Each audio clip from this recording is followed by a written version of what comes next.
across the UK, on DAB+, on YouTube, on your mobile, and on your side. This is Talk.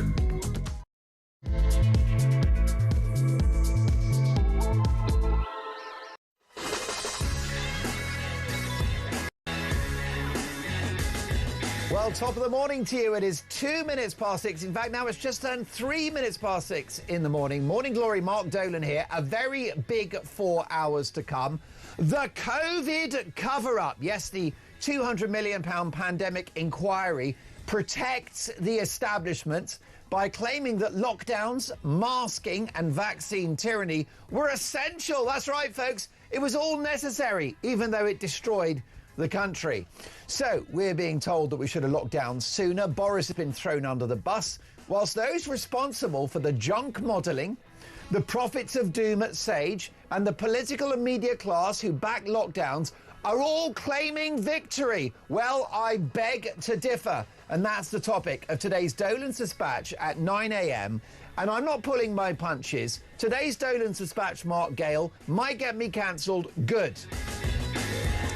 Plus, with multiple headwinds, including economic meltdown and an ongoing boat crisis in the Channel, pressure grows on the Prime Minister, with some predicting that he may go before Christmas. So, is Sir Keir Starmer going to be a stuffed turkey? We'll get reaction.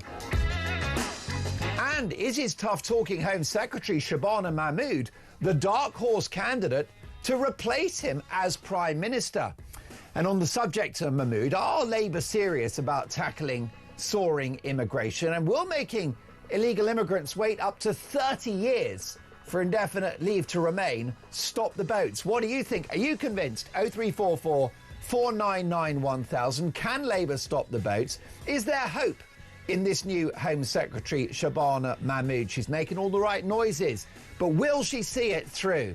You can text the word TALK and your message to 87222, or send us a voice note. We love the voice notes because it's Friday morning, you're very busy, you're getting ready to go to work, you're getting breakfast for the kids. It's all happening, and therefore, if you're busy, send me a voice note. It's all about your opinions for the next 4 hours.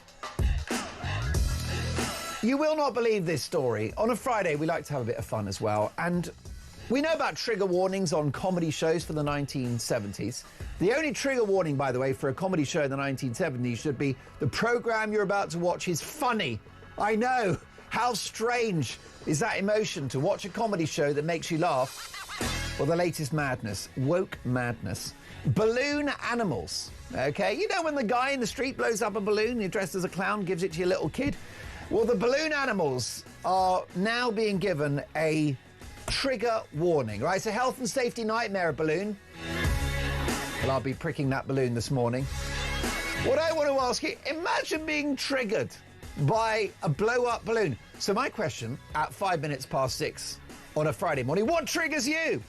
0344 499 1000. Do text me with that. So much to get through. You can hear us on the radio. You can watch us. Just head to YouTube and search Talk, and up we pop. And as the saying goes, let's talk. Got an absolute dream team today. Putting out the TV content is Luke. The boss is our executive producer, the one and only Christian Mitchell, who's worked with some of the biggest tyrants in radio who shall remain nameless. I'm the worst by far. Mark Gale is our engineer today, who is simply an icon of the medium and a very old friend of mine. And taking your calls, Tommy's on the phones today, so book your place on the show, 0344 499 1000. My priority is to get your opinions on the national television airwaves. Let's have a look at tomorrow's front pages. The Daily Mail. COVID inquiry, the verdict. Betrayal of our children. Lockdowns brought ordinary childhood to a halt and could have been avoided. Guardian. Too little, too late. Tory response to COVID crisis damned in report. Also, ministers tell Farage respond to racism claim. So this is the big problem with our country in 2025. We've got soaring inflation. We've got unemployment on the rise. We've got eye-watering levels of government debt. The cost of government borrowing has gone through the roof under Rachel from accounts. And what does The Guardian want to talk about? Nigel Farage's teenage years and what he may or may not have said. They don't get it, do they? Reform UK are ahead in the polls for good reason, because the country is broken. No one gives two figs what somebody who wishes to be Prime Minister said when they were 12.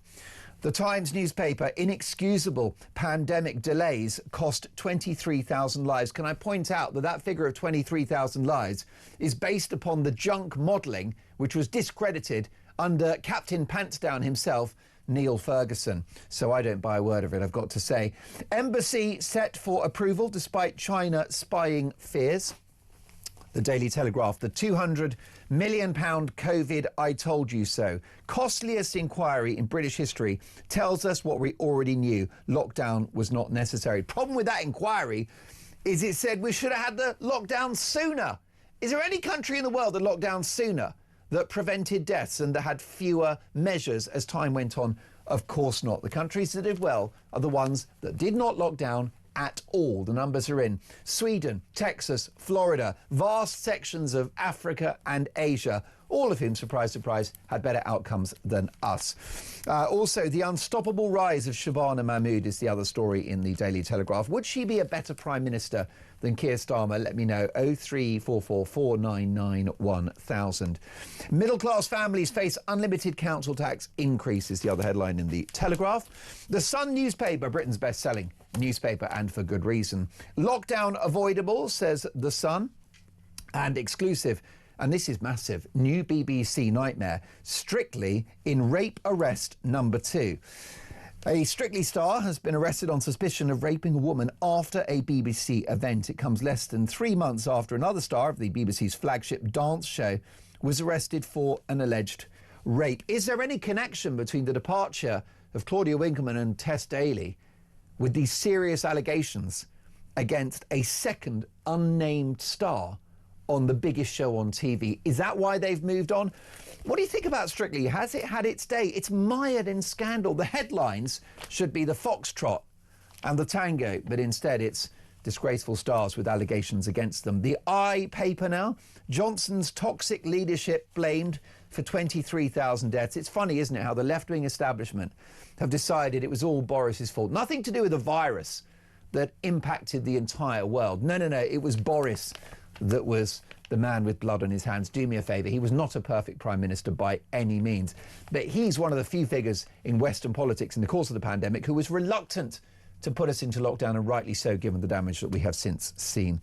The Ashes, it's war, say the Daily Star. I'm no fool, Monty. Brainy cricket legend Monty Panesar has mocked the Australians and joined your Daily Star's quiz team as the Ashes begins. Basically, Monty Panesar was on Mastermind and he struggled. OK, I can't lie, I've done Mastermind myself. It's not easy, Mark Gale. I got to say, the problem with me is I'm a bimbo. You know, I know very few things, as you discover every time I'm on the radio. But it's a hard show to do. But Monty was a disaster on there. But what you've got there is basically the big fight now between Australia and England as the Ashes awaits us. Daily Mirror, COVID inquiry, the verdict, inexcusable. 23,000 deaths in first wave could have been avoided. Toxic culture in government led to disastrous errors. Yeah, well, what about every other country in Western Europe that also locked down and that also saw vast numbers of people passing, which we didn't want? It's a tragedy, of course it is, but it was a virus non-fatal to the vast majority. It impacted the very old and the infirm with multiple comorbidities, and I could have told you that from day one. In fact, Christian, I did tell you from day one because I was on Talk, and myself and Julia and MG and everyone that was on the radio talked about the madness of lockdowns and that we'll pay a high price, and here we are today. Daily Express, give kids chance of freedom like unstoppable Robin, aged 4. Support our Christmas appeal to secure life-changing wheelchairs. A lovely and positive story there and a great campaign from the Daily Express. Reacting to the big stories of the day. Coming up, by the way, one of the most respected politicians in the country, Sir Michael Fabricant, joins us at 8 o'clock, but with me in the studio, an old friend of mine, political commentator and broadcaster, Chloe Dobbs. Good morning, Chloe. Morning. The bottom line is that we locked down, we had mask tyranny and vaccine tyranny, and what it's done, and the COVID inquiry cost 200 million. What they haven't ascertained and pointed out is that it's destroyed the country.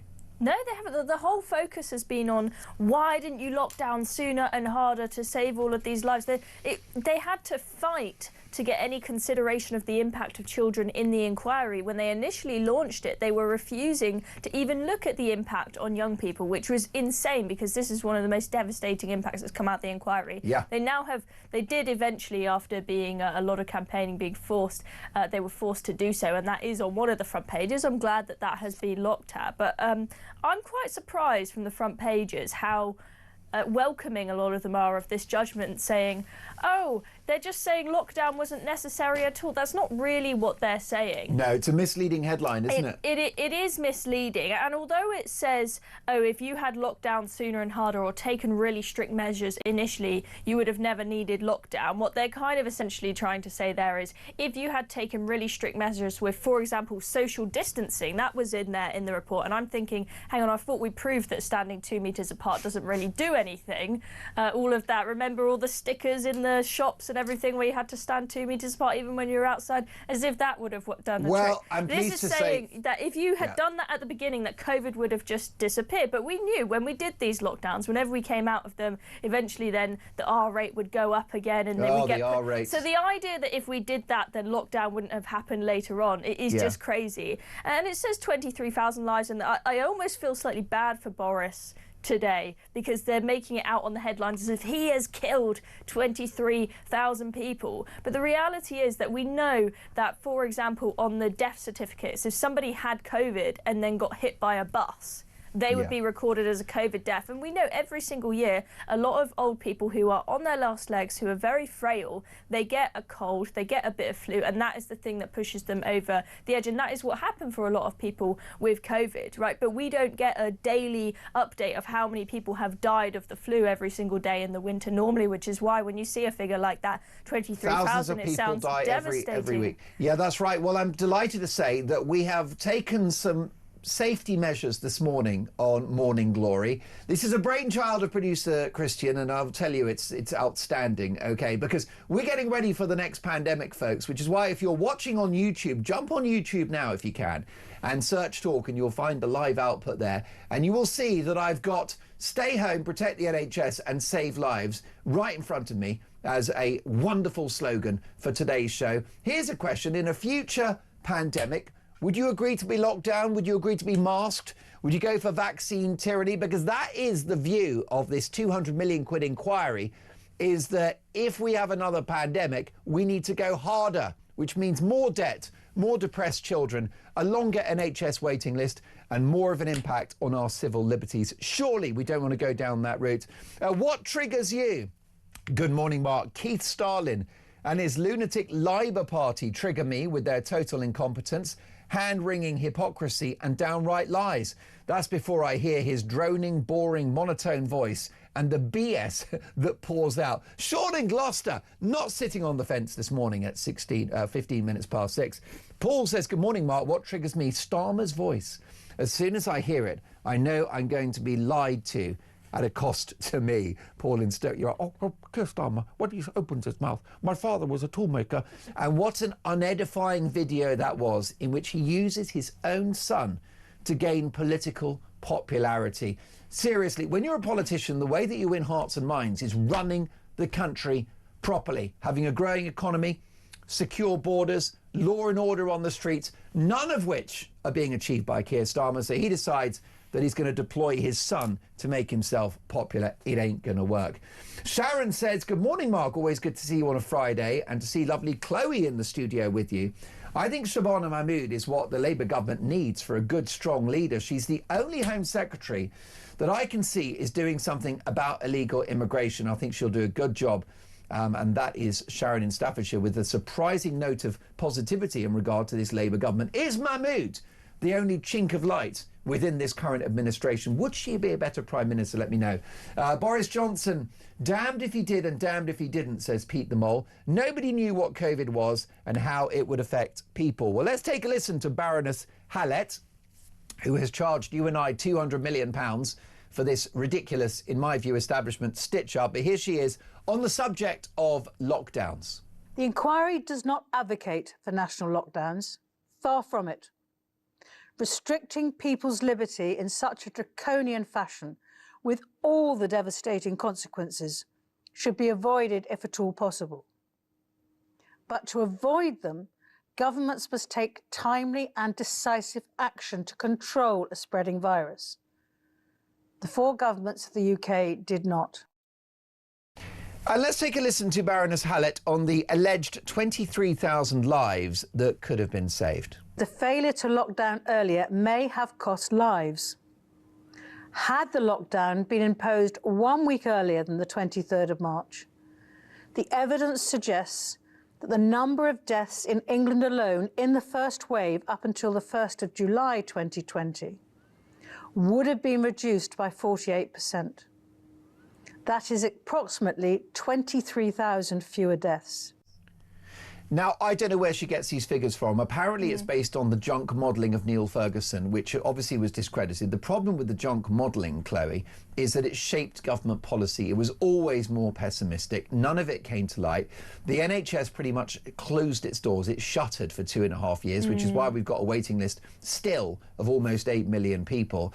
And yet they peddle this idea that if we had gone into lockdown 1 week earlier, somehow all would have been rosy in the garden, there'd be no further lockdowns and we'd have been free for 3 years? I don't think so. No, her reasoning makes no sense whatsoever, because in the first clip we've looked at, she is saying we're not advocating for lockdowns at all. Lockdown wasn't necessary, and that is the line that a lot of is on a lot of the front pages, to say, woohoo, lockdown wasn't necessary. But then in the second clip she says we should have locked down a week earlier and we could have saved 23,000 lives if we did. And the thing that's really worrying about this is she is saying when disease outbreaks occur, we need to lock people down immediately and really, really quickly. And what that means is that in the future, because this is going to guide government policy, in fact, they'll be overseeing to make sure that this is implemented into government plans for future pandemics. So this isn't going to go away, this judgment, into just thin air, right? What's going to happen is any time there is a little bit of an uptick in some sort of disease like a cold, like COVID,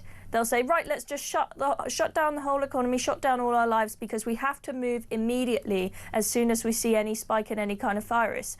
How unstable would our society be if we're constantly being thrown in and out of lockdown? I can't handle it. It's a wild establishment stitch-up, and it's the media and political class that are covering their backsides with this. But I will say not everyone agrees with me. So, for example, Pete says, what happens in the next pandemic and they don't lock down and it kills millions? Depressed is better than dead.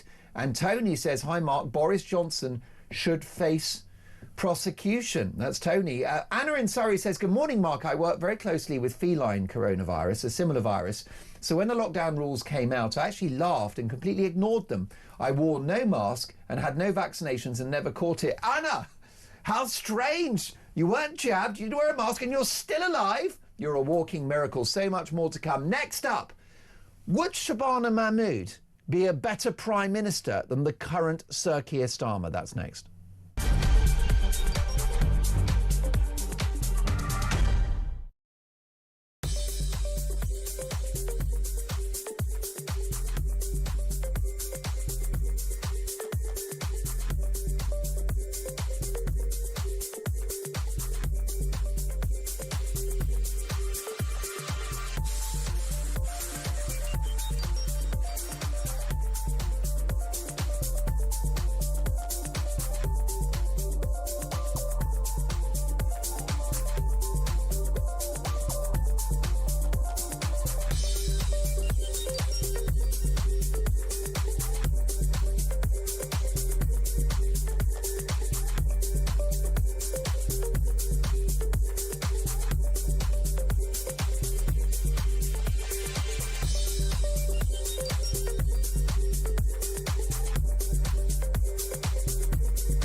come in and basically take everything from me, living it up, housed, warm and rich, while we struggle, you silly twit. So thank you for nothing, you silly old fool. Step down now, let someone else rule.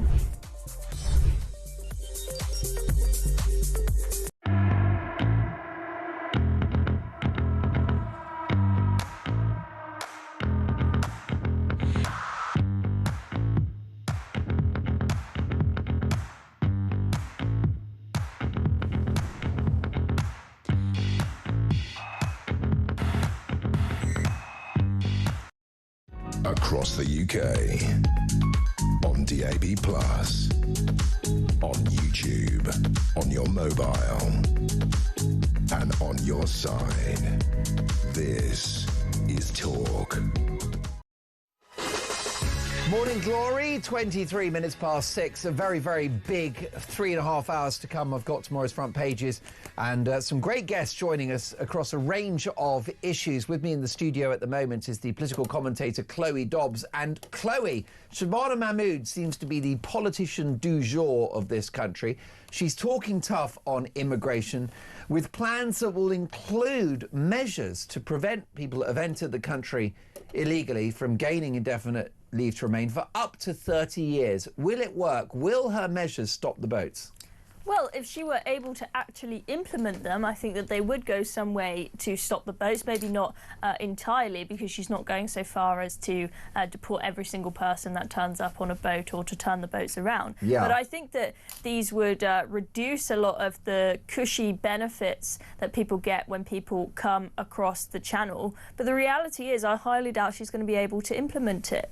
She's talking tough, but how many Home Secretaries have we had that have said all of the right things but have not been able to implement it? We have seen this time and time again. I mean, Suella Braverman, for example, is still...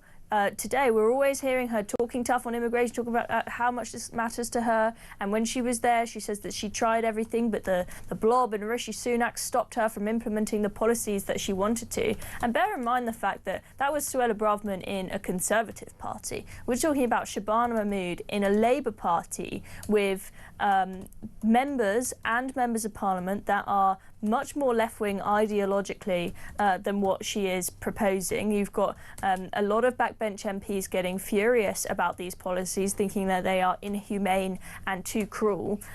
So I think it's going to be very difficult for her to implement them. Now, she has been offered some help from Kemi Badenoch, who says that she'll help vote this stuff through. So there is a small chance of it happening. But then you've still got ECHR membership, and I think that that is a big problem. Now, you do have countries, Denmark included, who are members of the ECHR, but a lot of these other countries, they just ignore the ECHR when ECHR judgments are, quite frankly, ridiculous. But the thing is, in this country, where we have a human rights lawyer as Prime Minister, I don't think we're ever going to be ignoring ECHR judgments. Well, she's announced major changes to the immigration and settlement system.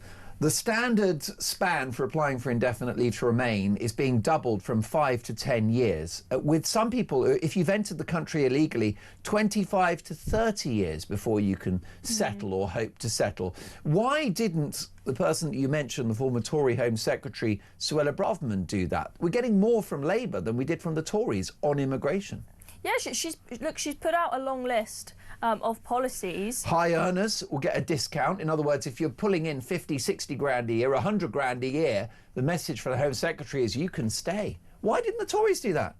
I think that the Tories should have done it, absolutely, but I think they also needed to leave the ECHRs, because even when we have had we've spoken about policies that sound like they make sense in terms of immigration, the ECHR is often stopping us from removing the most difficult people. I think that the Tories, when it comes to, not only did we have the problem of not being able to deport people who are criminals and who have come here illegally, but we never post-Brexit, reformed the immigration system to have some sort of points-based immigration system, for example, where we make sure the people that we are bringing to this country are the ones with the skills that we really need the most. That hasn't really happened post-COVID. If anything, we were getting better skilled workers from the EU, and now we've ended up bringing in a load of people from third world countries and with cultures that don't align with ours, and it's not really gone to plan. So there definitely needs to be an overhaul of the legal immigration system, regardless of the asylum system. And I think she's starting to move in the right direction there, with changing how early you can get indefinite leave to remain, depending on how good your English level is, depending on how good your skills are. So I think these are all moves in the right direction, absolutely. And if she does manage to execute this, that could actually get them back to a position where they could win the next general election, because reform could disappear. But they've looked at Denmark and seen that the success in Denmark has stopped any ability of right-wing parties to emerge high in the polls, and that's where they're probably getting a bit excited and thinking we really need to go for this. Left-wing parties in Denmark shut the border, and it was very popular. There's a widespread consensus that we don't want mass immigration. Yeah, well, it just goes to show that it's not just people who are far right and on the fringes who care about illegal migration. Everyone does, left and right, but people who live in their metropolitan elite bubble, who are always saying refugees welcome, they don't understand that people across left and right across the country are concerned about this. But yeah, I'd be surprised if she manages to implement all of this with smooth sailing. The £200 million cover-up. This is the COVID inquiry that, surprise, surprise, protects the media, academic, corporate and political establishment. This is a voice note from Carl. Okay, take it away, Carl. Hi, Mark. Carl in Bury. I'm not a massive Boris fan. I did vote for him. He let us all down with obviously immigration, but I don't blame him for what happened, like these people are doing with regards to the COVID inquiry. To be honest with you, it's very easy just to come forward 3-4 years later and start saying you should have done this, and if you'd done this, this may have done that. I'm not interested. It's all in the past. All I care about now is this country moving forward and getting Keir Starmer out of office. Cheers, pal.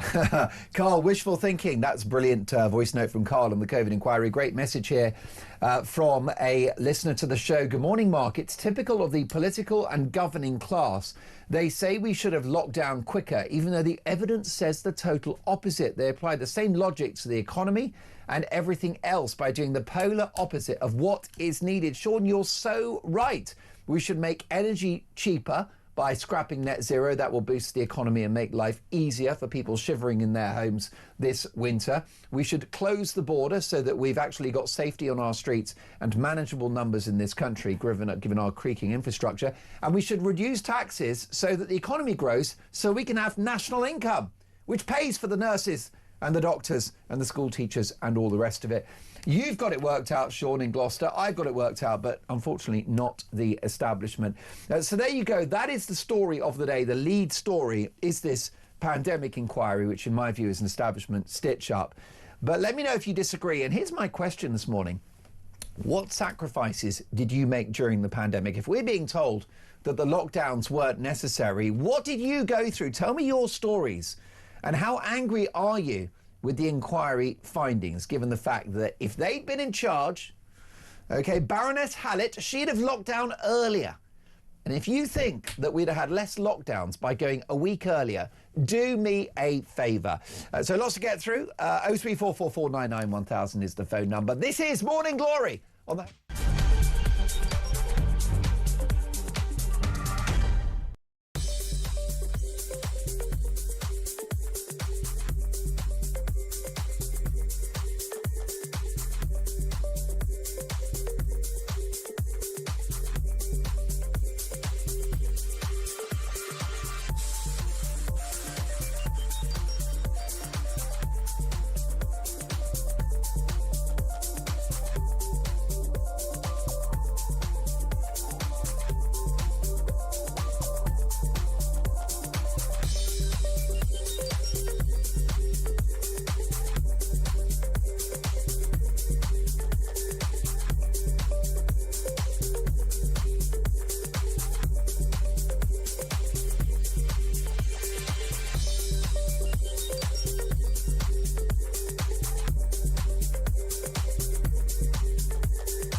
across the UK. On DAB+, on YouTube, on your mobile, and on your side. This is Talk. Morning Glory, 6:33, Mark Dolan with you for a very busy show this morning. David has messaged the programme. Mark, I've been awake most of the night getting more and more angry and frustrated with this government. They're the biggest people smuggling gang going. Starmer and his cronies are considering paying illegal criminal migrants to leave the country. It makes my blood boil. I'm 74 and it's 0 degrees here this morning and I'm scared to turn the heating on. How many migrants are in hotels or homes of multiple occupancy thinking the same? Sorry for the rant, but I'm tired, cold and worried and I've just had enough. David, I'm so glad you messaged the show. You speak for so many of my viewers and listeners who are fed up with the state of the country. Open borders, crazy energy policies, sky-high taxes, a war on wealth creators, and the legacy of a left-wing policy of lockdowns, which is the big story of the day, with Baroness Hallett, who led this £200 million inquiry, claiming that we should have had a lockdown sooner. Now, the headlines are misleading because they're saying lockdowns could have been avoided. Far from it. This inquiry is an establishment stitch-up that says we should have locked down earlier, which would have been more economic damage, more mental health problems, more domestic abuse, and more misery for ordinary Brits. Tony says, Mark, lockdowns were disastrous for the UK population and unnecessary. And what did you sacrifice during COVID? Well, B from Staffs said, Mark, I lost the opportunity to be with my dad when he died. I will never forgive the government lockdown. Well, thank you so much for that. We've got a voice note on the COVID inquiry, and it's Daniel. Take it away, Daniel. Good morning, Mark. It's Daniel from Epsom here. When the pandemic came along, I think not just politicians, but everybody should have just for a minute waited and looked at the data. The vast majority, nearly everyone that was going to be affected by the flu +1, right, were people that were vulnerable, extremely elderly or extremely obese, okay?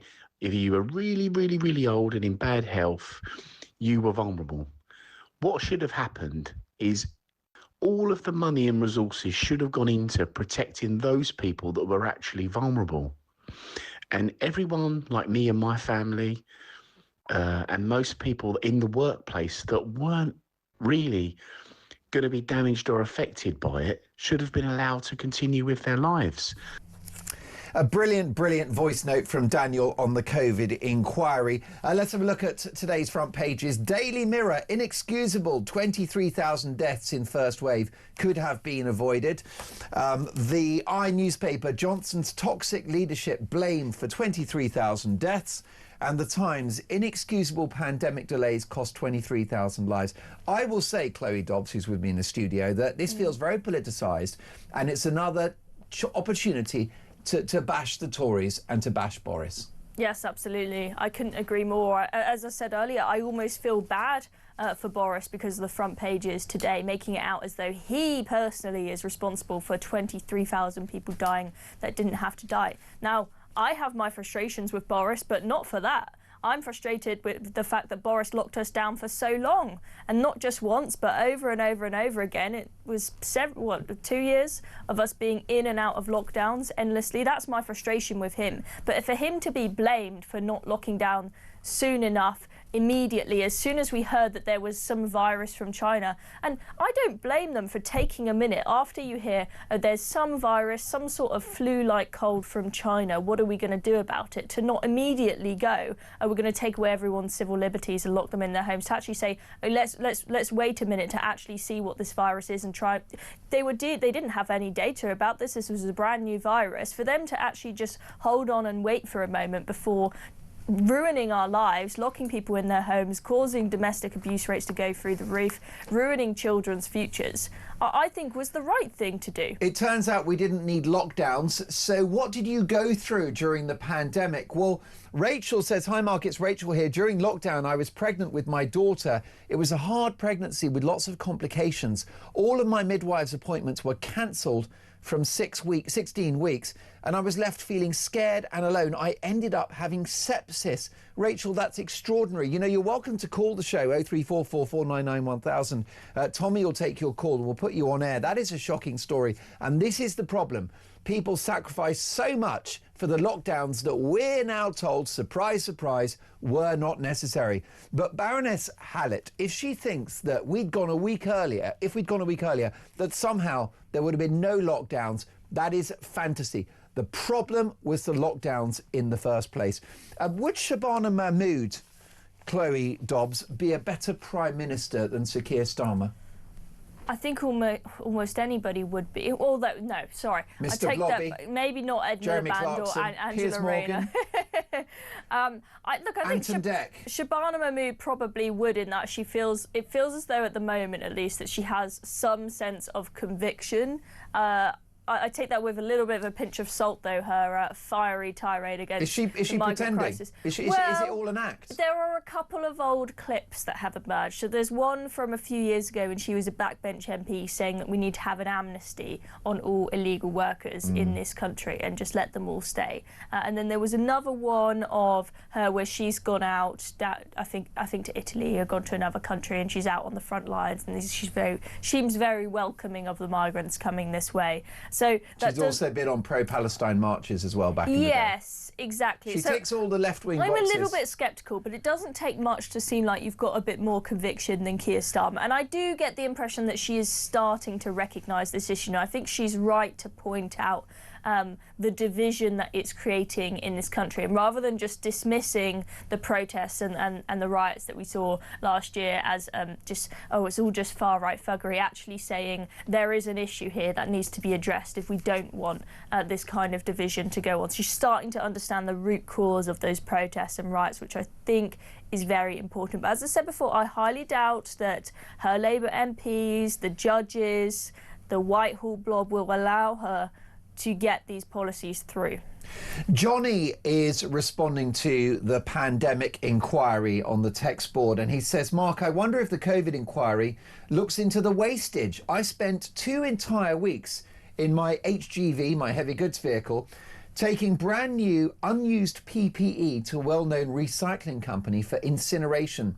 Tens of thousands of pallets got disposed of, all at the taxpayers' expense. Johnny in Kettering. Well, Johnny, I'll be mentioning this in today's Dolan's Dispatch at 9 o'clock, because it was in this seat, in this studio, and I know it's the same seat because we don't buy much furniture, do we, Christian? And this is where I chopped up a face mask, because for months we were told, don't wear them, they don't work, probably in fact could be counterproductive, and then they said, no, you've got to. And even a scarf on your face was actually enough to follow the rules. I chopped up a mask. It was a viral video. I pushed back on the madness, and I think there's a case to answer for all of the PPE, the masks, those ridiculous, remember the visor, the ridiculous Keir Starmer thing? I think it was all a waste of time. I think it was what I would call COVID theatre. But as Johnny points out, we all paid a big financial price for that. Johnny, thank you for your message. And David in South Wales, good morning, Mark. Most people with a brain knew that something wasn't right regarding COVID in 2020, when Prince Charles at the time appeared on TV before the end of March, talking about how they could use the pandemic to do a reset on how people around the world can alter their lives, etc., etc. Well, David, we've certainly had some unwelcome developments since the COVID-19 pandemic. More of a digital life that we now live, with less cash around the place, more government overreach, and a culture, Chloe Dobbs, in which people think it's normal to be paid to stay at home. Furlough has changed the mentality of a lot of people in this country. Absolutely. Look, I think there was some... Did you get furlough? I actually got very lucky in that I got furlough because they based it off of of your job that you had, say, a year ago, and I was working in a pub a year ago, but was still on the books, and so I actually got a bit of furlough fund money. You're going to pay that back now that you're rich? I'm not rich. I'm definitely not rich. You're a rich and successful broadcaster. Look at you. You're on every platform. The whole thing is horrible.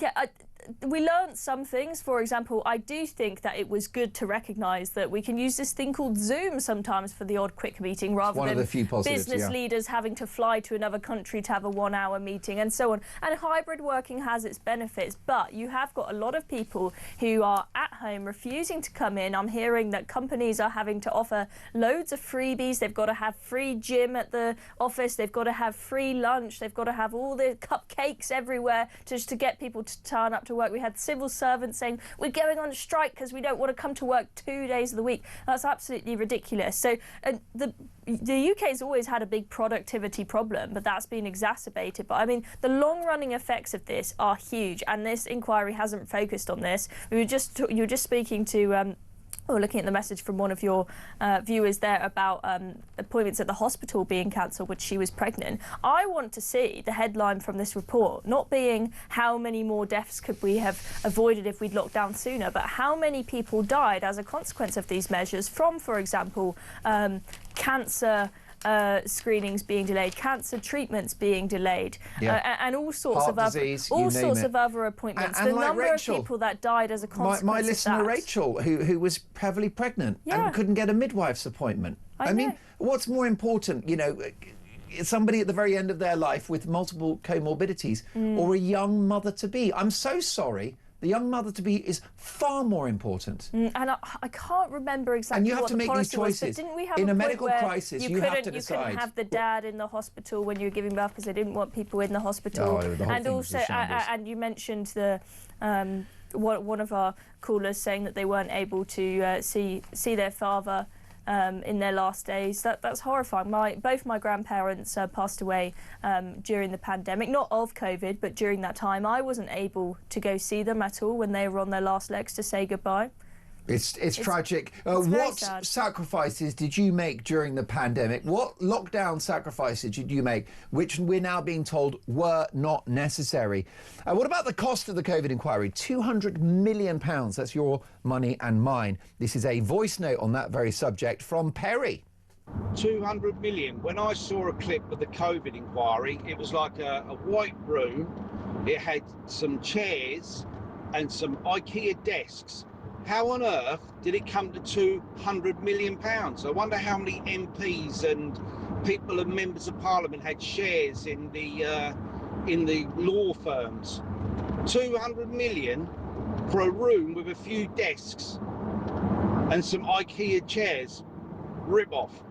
That money went somewhere. Perry, you're absolutely right. The collective cost of that furniture would have been about £130. So what happened to the other 200 million or 199 million? It's all legal fees. If you look at the breakdown of where money is spent on inquiries, it's the vast majority is all on legal fees. Some of them are making a fortune. And I think I didn't mind there being a COVID inquiry if it was actually going to assess the long-term impacts of COVID, not just this, how many lives would we have saved in the first week, and also a load of the inquiry was dedicated to looking at people's WhatsApp messages and giving people, having a huge go at them if they've called a colleague or another politician a naughty name on WhatsApp. Ridiculous. And that's one of the findings of this inquiry about how toxicity and misogyny and sexism was at the front of Boris Johnson's government. And sure, you can criticise him for that if you want to, but I don't think that should be part of the COVID inquiry, which is costing a huge amount of money. It should be focused on the impacts of lockdowns. Perry's so right to raise the cost. That is a scam. It's a scam to charge £200 million, as Perry said, for a couple of desks, an IKEA chair. And I'll be honest with you, I could have saved them £200 million, right? I've got my COVID inquiry report. It's 2 words: never again. Tony in Sussex, good morning, Mark. Boris said that he was following the science during COVID. The same scientists who now say lockdowns may not have been so necessary. Blaming Boris for everything COVID is politically motivated. Agree with you there, Tony. Emma says, I work in a care home, and during COVID we lost a lot of residents. The government rules for care homes was very confusing. Even now things are not great. A few weeks ago we had a COVID outbreak. Residents and staff caught it. Staff have to buy tests, and if we're positive we have to stay home for 5 days without pay. Yet visitors aren't made to test, so it's a vicious circle. Emma, it makes no sense. And it never did. Jennifer, good morning, Mark. Are we just missing the point? Boris was led by scientists all the way. All we ever heard was we're following the science. Where are the scientists' names on the front covers of the newspapers today? Boris had to do what they said, and the media has a lot to blame here. Jennifer, I agree. This is an establishment stitch-up by the media, political and scientific class. Will, good morning all. Sweden. Why don't they talk about Sweden not going into lockdown and they are okay? Well, they've got the lowest excess deaths in Europe, Will. Far better outcomes and less economic damage. Gillian in Essex, Mark, isn't hindsight amazing? If I remember, the teaching unions were saying that teachers would not go into schools to teach. Gillian, you're so right. And we've now got a generation of diminished, depressed kids. Margaret in Yorkshire. Good morning, Mark. I do have sympathy for the government during COVID with the lockdowns. As if they allowed people to carry on as normal and they died, they would be blamed. Damned if you do and damned if you don't. That's Margaret in Yorkshire. Now, to be clear, the government and the majority of medical scientists and experts say that we had to have the lockdowns, we had to have masking, we had to have social distancing, we had to have a mass vaccination program in order to save lives. That is the view of the majority of scientists and top doctors, and it's the view of the COVID inquiry. All I will say is that I specialise in unfashionable views, and I beg to differ. That's the topic of today's Dolan's Dispatch. What did you sacrifice during lockdown? 0344 499 1000. And next up, Nigel Farage. Is he the victim of a witch hunt? The Guardian are going after Nigel Farage, Reform UK leader, over alleged racist remarks when he was a teenager. Does it matter? Does anyone care? Is Nigel Farage being hung out to dry? We'll discuss that next.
My dad working all hours, even though he's old. Bringing home pittance is not how it should be, yet all is good for those overseas. To come in and basically take everything from me, living it up, housed, warmed and rich, while we struggle, you silly twit. So thank you for nothing, you silly old fool. Step down now, let someone else rule.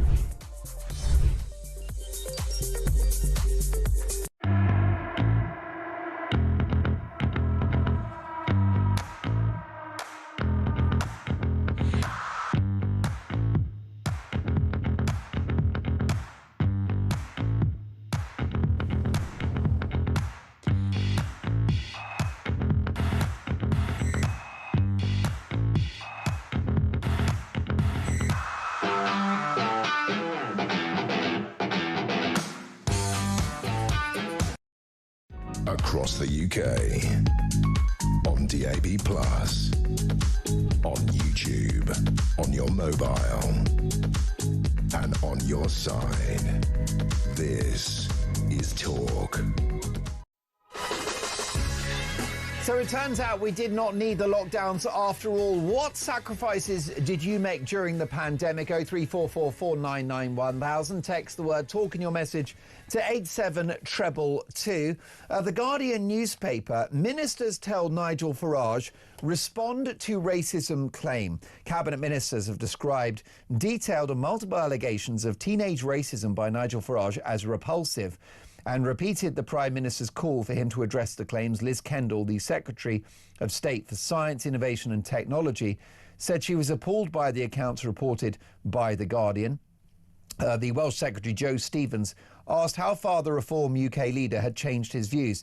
People can form their own judgment on what kind of character he is. The Guardian has now heard testimony from about 20 individuals who claim they either witnessed or were victims of abusive behaviour by Nigel Farage at Dulwich College in the late 1970s and early 1980s. This has been denied by the Reform UK spokesperson.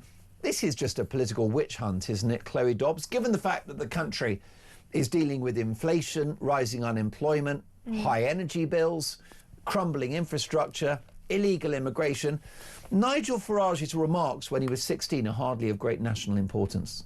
No, they're not. Teenagers behave stupidly. Teenagers say silly things. When I was a teenager, we would crack jokes about loads of things that would be completely unacceptable today. We didn't worry about being PC. We didn't think, oh, that maybe this is going to stop us getting a job sometime when you're older. When you're a teenager, you just muck about and you don't worry about that stuff, especially teenage boys, right? There's always what we call locker room chat, right? That just happens. That's the reality, and you don't really, when you're a teenager, expect that to come back to bite you later on. Now, I mean, this is a headache for Reform in that they will, well, it was brought up by Keir Starmer at PMQ, so he's going to have a lot of questions from gotcha journalists whenever he's taking questions from the press. But is this going to do anything to eat away at Reform's huge lead in the polls? Absolutely not, because what do people care about? Well, the things that you've mentioned, Mark: illegal migration, cost of living, and everything else that's going on in this country. I don't think that this is going to really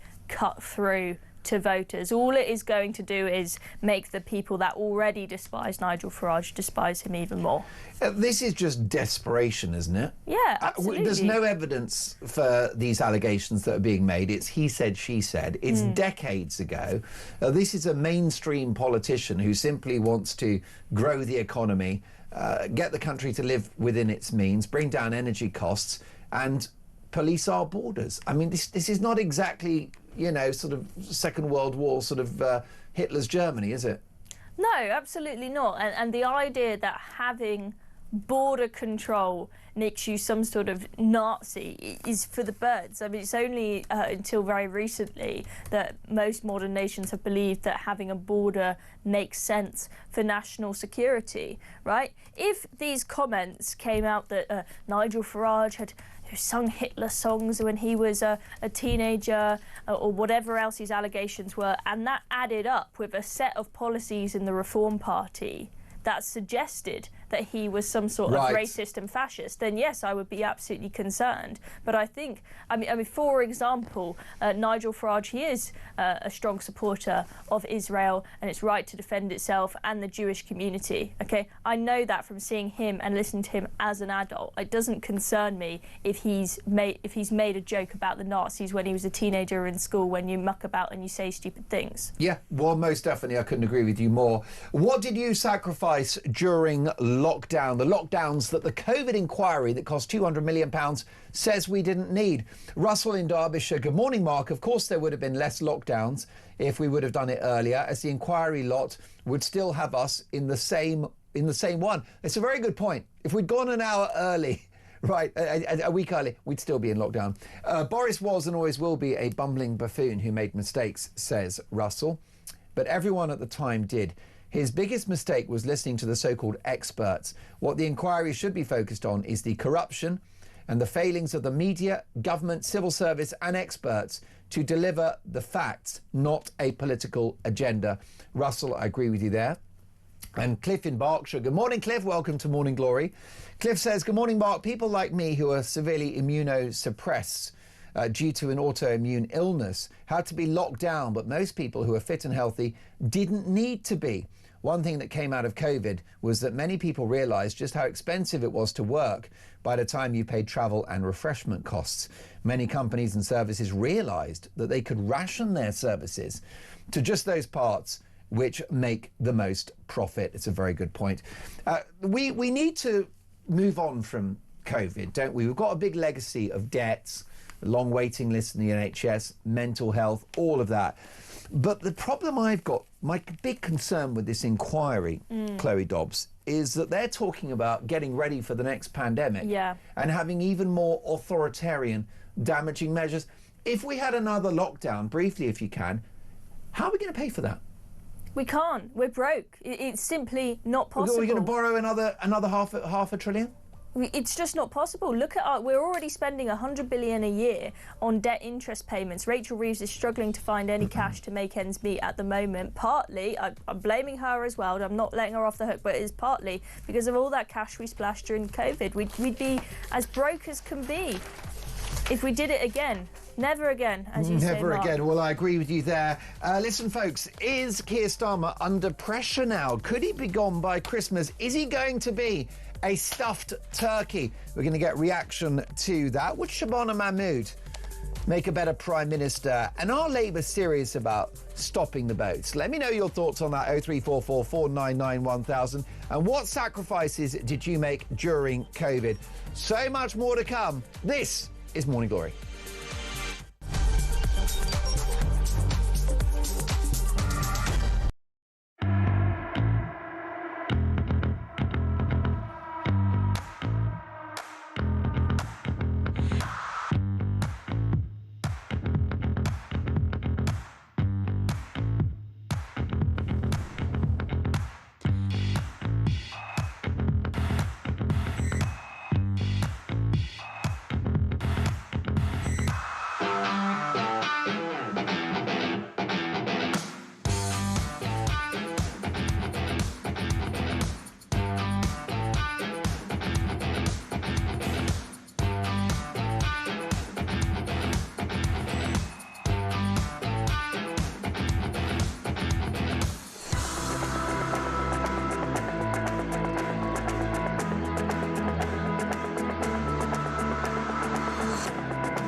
Across the UK, on DAB+, on YouTube, on your mobile, and everyone on your side. This is Talk.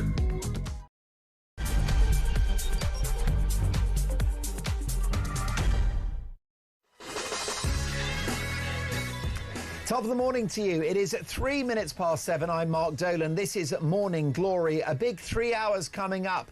The COVID cover-up, the £200 million pandemic inquiry, protects the establishment by claiming that lockdowns, masking and vaccine tyranny were absolutely essential, apparently, and that far from being the biggest public health mistake in history, we should have locked down sooner. Boris has been thrown under the bus, demonstrating that this is politically motivated, whilst those responsible for the junk modelling, the prophets of doom at Sage and the political and media class who back lockdowns, well, they're claiming victory this morning. I beg to differ. And that is the topic of today's Dolan's Dispatch at 9 a.m. Also this morning, with multiple headwinds, including economic meltdown and an ongoing boats crisis in the Channel, pressure grows on the Prime Minister, with some Westminster insiders predicting that he may go before Christmas. So is Sir Keir Starmer going to be a stuffed turkey? And is his tough-talking Home Secretary, Shabana Mahmood, the dark horse candidate to replace him? Would she be a better Prime Minister? Let me know your thoughts. 0344 499 1000. Text the word talk in your message to 87222, or send us a voice note. It's all about getting your opinions on the national television and radio airwaves. You can hear us on the radio, but you can watch us on TV. Just go to YouTube, search Talk, and up we pop. And I want to get into this as well. Nigel Farage stands accused of racism as a teenager. And does he have a case to answer, or is this an act of desperation by left-wing activists in the media, fearful that he'll be our next Prime Minister? I got to say, I think the whole thing's nonsense. I think it's fake news, and I think they're sweating. But your reaction, does it matter what you said when you're a 15-year-old? And how can you prove that Nigel Farage was this disgraceful man with these appalling opinions? Let me know if you're concerned about that.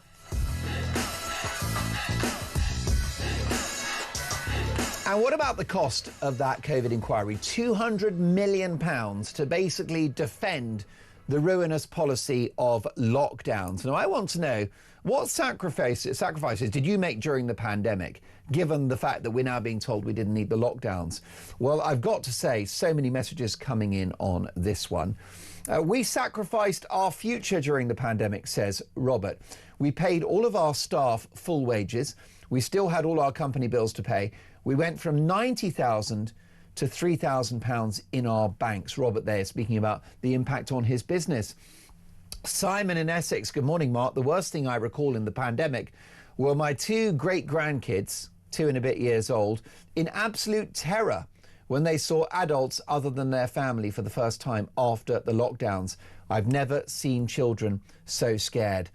Well, I think the reaction was disproportionate, and children faced no peril whatsoever. So why they closed the schools is anyone's guess. This from Anna. Good morning, Mark. Your voice note guest Johnny said he was a driver delivering PPE to an incinerator. Well, I worked at a facility dealing with electronic waste, pallets upon pallets of ventilators and respirators delivered straight from Heathrow Airport to us to be destroyed. Someone made money on these. I can't put my name out there due to a NDA. I think I might have read your name out. Yikes. Luckily, you've not got your surname. I think you'll be all right. Listen, get those messages in. I want to know what you sacrificed for COVID. I think we've got a voice note from Graham. Take it away, Graham. Good morning, Mark. It's Graham here from Huddersfield.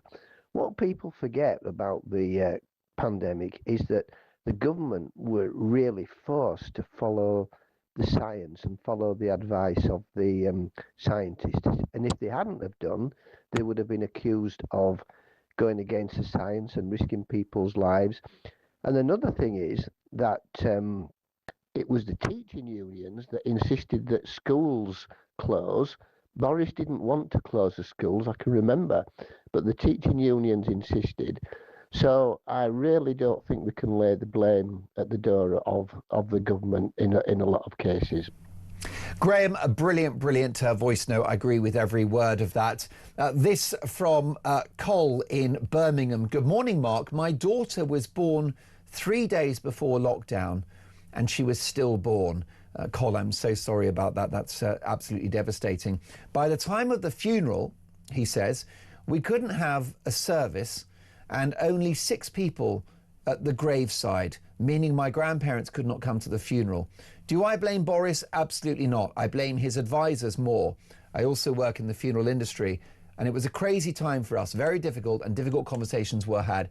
Everyone lived it. We didn't need this inquiry, says Cole, but it's cost us £200 million. Let's get reaction from the broadcaster and political commentator Benedict Spence. Good morning. Welcome to Morning Glory, Benedict. Good morning, Mark. How are you doing? I'm very well indeed. The headlines speak for themselves. The Guardian, too little, too late. Tory response to COVID crisis damned in report.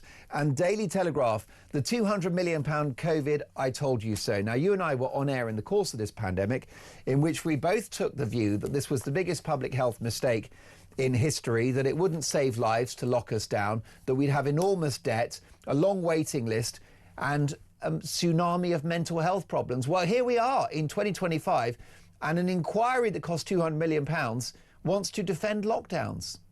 Yes, and you know, as you just sort of touched upon, it's a bit of a situation where lots of people who were in the process of the decision making and their mates will feel very happy today because it slightly lets them all off the hook.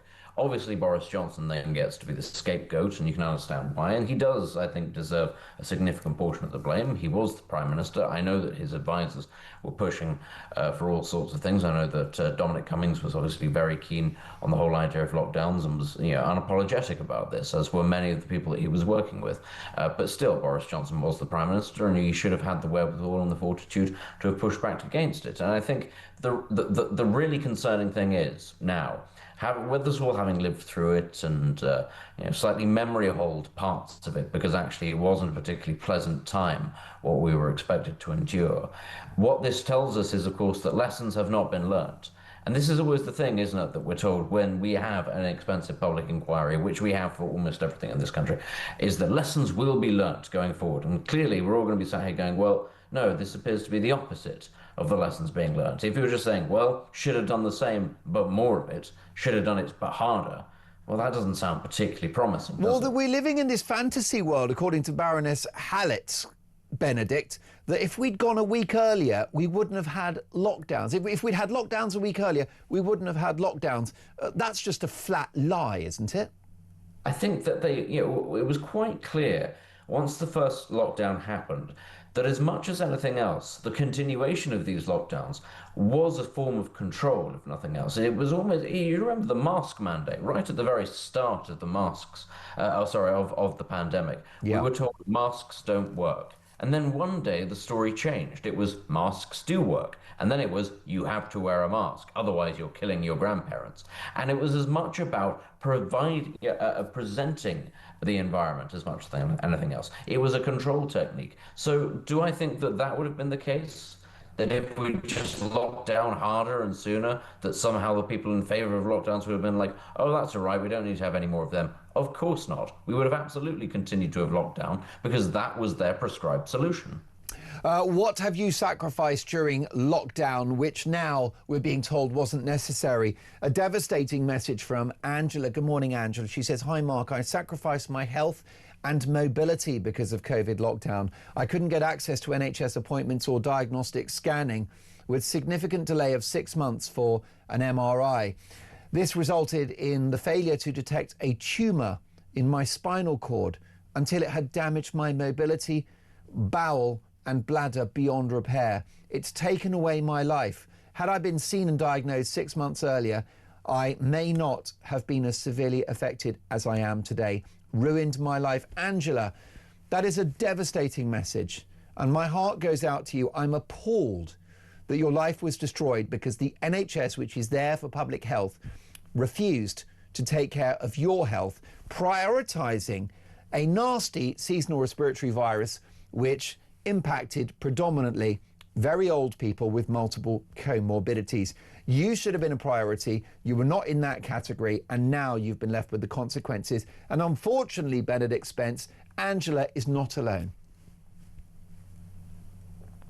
She's not alone. I mean, the health impact on all sorts of people who ended up missing out on appointments, who ended up sort of just twiddling their thumbs whilst things got worse for them, is huge. As you also touched upon, the mental health crisis that accompanied this, especially amongst very young children who were denied the necessary opportunities to socialise from an early age, and also children who were doing their GCSEs and their A-levels. This is a tangible thing. This is not a question of a snowflake generation. These are demonstrable things to do with socializing. But I think we also have to recognize, as well as the physical impact that it's taken and the mental impact that it's taken on large cohorts of society, a huge sacrifice that has been made is amongst people of my generation in terms of their social and economic output. And a lot of people will probably hear me say that and go, oh, well, that's not such a big deal in the grand scheme of things. But let me be clear when I say economic output. As has been touched upon on this station regularly in the past couple of days, look at the sheer number of people who are emigrating from this country, a huge number of which are in that sort of late 20s to early 30s bracket. Why are they doing it? Because actually the end results of the pandemic, again, as you've touched upon, have been vastly economic as much as anything else. A generation of people have had their expectations, their possibilities, their prospects crushed under, amongst other things, the Boris wave of migrants, which have massively suppressed wages, and the huge amounts of public debt that have racked up as a result of the pandemic that they are now being expected to pay for. A generation of people who would have been expected to pay for the retirements of the current group of people who are heading to retirement are instead heading for the door, because for them, lockdowns and the need to protect the NHS has shattered the social contract of this country. Well said, Benedict. Brilliant stuff. Benedict is a leading broadcaster and political commentator, Benedict Spence, who will no doubt join us in the near future. What did you sacrifice during the COVID-19 pandemic? This is a voice note from Pedro. Good morning, Mark. I remember watching at the beginning of the COVID where the people or the patriots in Wuhan were brought back to Britain. They were brought back on British Airways flights to Birmingham Airport and stuck in a Premier Inn. Do you not think if a virus was that deadly, it would have been a military operation?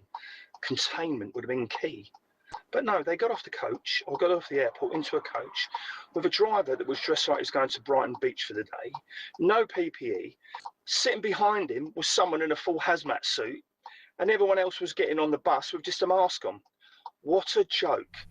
Pedro, make it make sense. Arrows in the supermarkets, 1 in, 1 out. You stand up with a mask on to buy a pint, then take the mask off to drink it. You're on an aeroplane, mask off to eat a sandwich, mask back on when you've not eaten the sandwich. It was all baloney. Thank you for that. Keep those messages coming. What did you sacrifice for COVID? Next up, we're going to speak to a leading journalist about not just the economy of this country, OK, because it could be that if the budget backfires, that Sir Keir Starmer could be gone by Christmas. That is what I'm hearing from Westminster insiders. So we're going to cover the economy next, but also the lockdowns. Were they the biggest public health mistake in history? I'll be asking the fearless Liam Halligan next.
Big news coming this December. Our talkTV app is moving to the Talk app. You can watch, catch up and listen to all your favourite shows and podcasts anytime, anywhere, all on the Talk app. From Monday, 1st of December, the talkTV app will no longer exist, so don't miss out. So head over to your App Store or Google Play and search Talk now.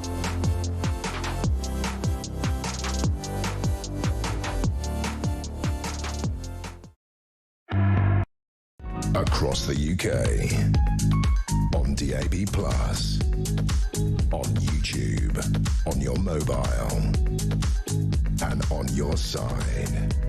This is Talk. It is 19 minutes past 7. This is Morning Glory. I'm Mark Dolan with you for the next 2 and a bit hours. A lot to get through.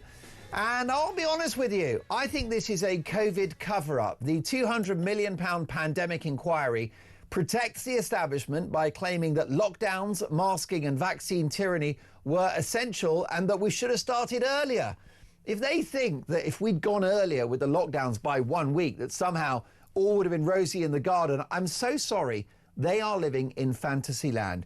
Well, what did you sacrifice for the pandemic yourself, for the lockdowns that we're now told were not necessary? This from Lee in Hampshire. Good morning, Mark. What did I sacrifice through lockdown? Well, ironically, the one thing that lockdown that was supposed to save, and that was my health. Excessive drinking, no exercise, isolation, depression, poor diet, and going mad. This from David. Good morning, Mark. 464 pages of utter guff and £200 million spaffed up the wall on smarmy lawyers. And what for?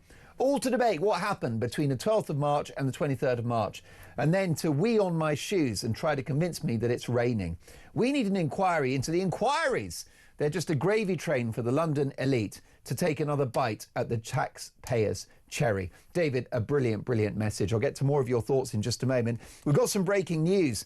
The average annual energy bill will rise by 0.2% in January, despite wholesale costs falling. That's right, the average energy bill will rise by 0.2% in January, despite wholesale costs falling, according to Ofgem. I'm so confused, Christian, because we've got an energy secretary in Ed Miliband that said because of his green revolution, bills were going to come down, weren't they, by £300. Well, it turns out they are going up. And that is while the cost of gas and oil continues to fall. Make it make sense. Well, someone that will make it make sense is Liam Halligan. He's an economist, he's a Telegraph columnist, and he's the co-host of Planet Normal, which is a hit podcast with Alison Pearson that spoke out against the madness of lockdowns and other COVID measures during the pandemic. He joins me now. Good morning, Liam. Morning, Mark. Good to be with you. Great to see you, and thank you so much for making the valuable time. I'm calling this a COVID cover-up, a £200 million pandemic inquiry protecting the establishment by claiming that lockdowns, masking and vaccine tyranny were essential. What's your view? I've got a lot of sympathy with that view, Mark. It seems to be a £192 million. Get it right? Yeah. A huge amount of money on. I was adding VAT. Huge amount of money on an inquiry that completely misses the point, because it's just a 200 million quid I told you so. Yeah. It's the establishment wrapping us all over the knuckles for asking awkward questions and saying we were completely right. The UK is pretty harsh by international standards. Lockdown was completely the right thing to do, but you should have listened to us even more than you did. It should have been earlier, faster, harder. And we spent all this money and we haven't asked the most important question, Mark. And the most important question was and is, was lockdown the right thing to do, given that you had experiences in other countries that had better outcomes than us in terms of health, in terms of less economic damage, and yet their lockdowns were much looser. They didn't close down schools. I'm thinking of Sweden, but other countries too. We should be asking the question in this inquiry, was lockdown the right thing to do? Would we do lockdown again under the same circumstances? But that that cardinal question has been completely dodged by this utterly self-serving and grotesquely expensive inquiry. Well, I completely agree. And I think that, the junk modelers, the prophets of doom at Sage, and the political and media class who back lockdowns are now claiming victory, which I think is a sick joke, Liam, given the fact that we've now got an NHS waiting list of almost 8 million people. We've got an enormous national debt of over 2 trillion now, which is incalculable, isn't it? It's mind-boggling amounts of money. A generation of damaged kids, a mental health tsunami, and a completely broken economy. That's right. Lockdown resulted, of course, in massive economic damage, a huge increase in the national debt that which we're still labouring under, as you say. It resulted in all kinds of damage to the mental health of our kids, but also lots of other people as well. And no one's saying, that COVID was some kind of hoax. No one's saying that at all. No. I think what people are saying, and there were very few of us during lockdown who spoke out in the way that we did, certainly on Planet North, because it was an extremely censorious environment. No one's saying that COVID wasn't an issue and people didn't die from COVID. Of course they did. What we're saying is that it may well have been better, and numerous scientific studies show this now, or at least strongly suggest it, if we had a looser kind of lockdown with kids still going to school, with people segregating based on specific needs, whether they were elderly, whether they had pre-existing conditions. Some people were obviously more susceptible to lockdown, and as a society, we should have responded, and we should next time. But the question is, did it make sense to completely lock down the economy? And doing massive economic damage, which itself caused deaths of people? Did it make sense to make the NHS, Mark, a completely COVID-only service? So we now have massive waiting lists and waiting lists upon the waiting lists. Many, many people didn't get the cancer screening that they should have done, the other preventative measures that they should have done, which in turn have caused all kinds of knock-on impacts, and an NHS which is completely overburdened.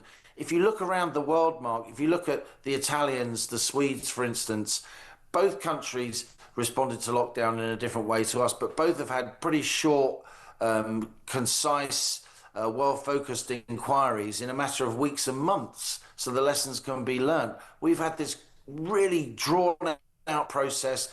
An awful lot of villas in Umbria will have been purchased off the back of the money that was spent on this inquiry, because it has been a lawyer's bonanza paid for by us, and the lawyer's bonanza has helped fuel basically a cover-up, in the sense that the inquiry is not examining the questions that it should be examining, which is, was it right to lock down, and would we do the same in the future? And there's almost nothing on that key question. It's just a finger-pointing exercise telling us plebs that the high-ups were right and we should shut up about it. It's hard to find evidence anywhere in the world that lockdowns drastically moved the dial in relation to the virus. You mentioned Sweden, who have had the lowest excess deaths in the whole of Europe from 2020 to 2023. That was the period of the pandemic.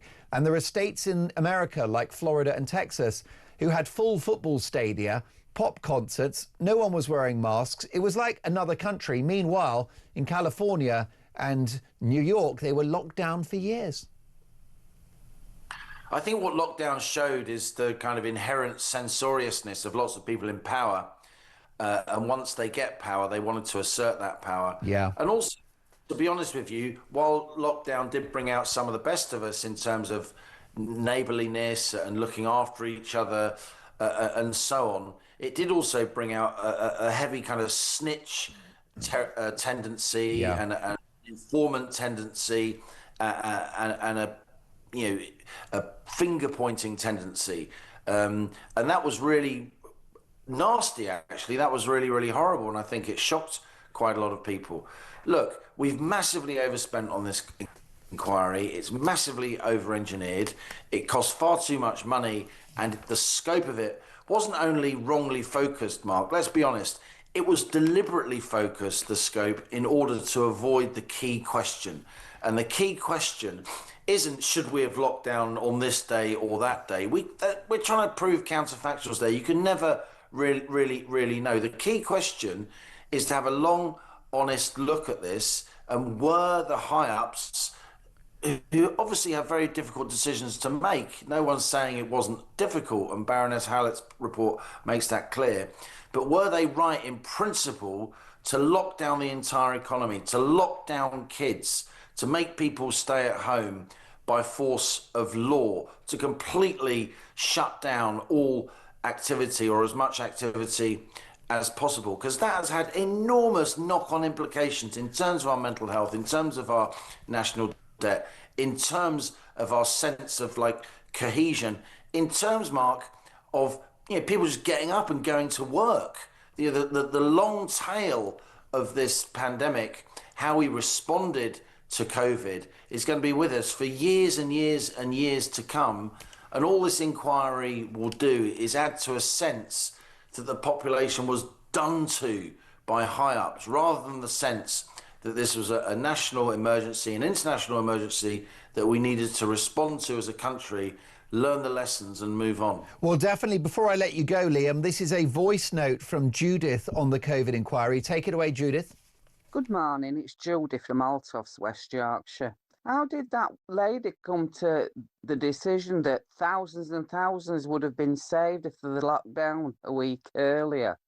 It doesn't tally right. Sweden didn't lock down at all.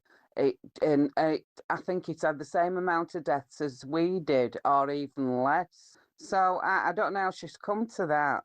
And also, I think what happened we had a longer lockdown because those in charge of advising Boris Johnson scared him to death, because he nearly died with COVID, and that have explained to him that really, if you don't lock down longer, you'll be in charge of thousands of people dying. Well, there you go. Common sense from Judith, Liam Halligan. We got common sense from the public, and I had it on talk when I was doing the drive time show during COVID, and with people calling me saying it makes no sense to shut down the economy, keeping healthy people at home, causing all of that damage to our society for a nasty virus, yes, one that took too many lives, but one that was non-fatal to the vast majority of the population. There were only a handful of voices and publications that really stood up against the madness of COVID. Liam, we had the Telegraph newspaper, the Daily Mail to a degree, and I'm delighted to say Talk, previously Talk Radio, myself, MG, Julie Hartley-Brewer, and most notably, you and Alison Pearson on the podcast Planet Normal. You were lone voices at that time. Was that a lonely place to be? Yeah, it was. It cost me enormously, professionally, personally, completely ostracised. Were you a bad person? You were a granny killer, right?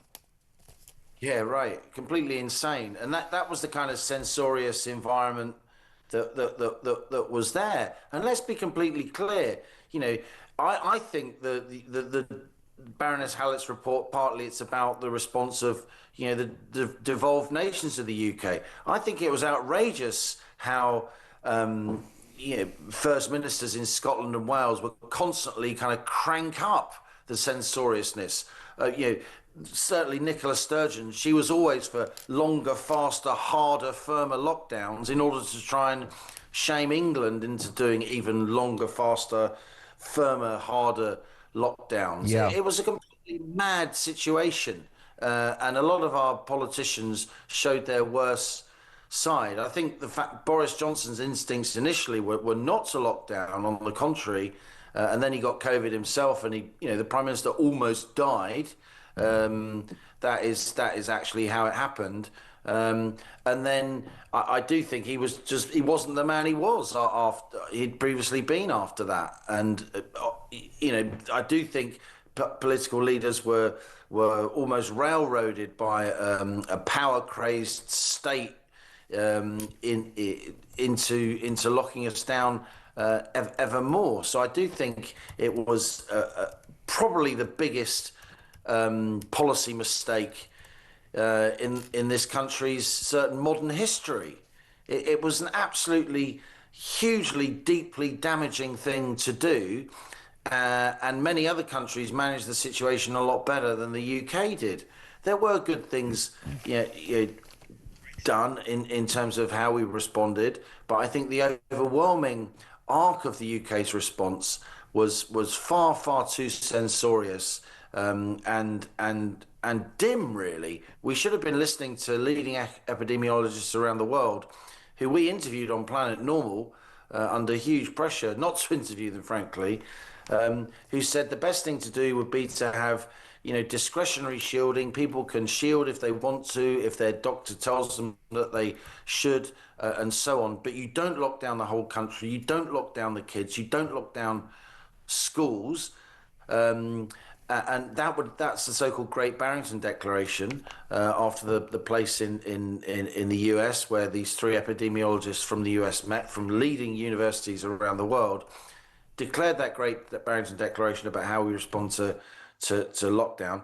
And the thing was basically, censored by, it was hard to find it, on the internet to sign this thing. It was a real kind of clampdown that you can't have any kind of free thinking. We just have to respond in a certain way.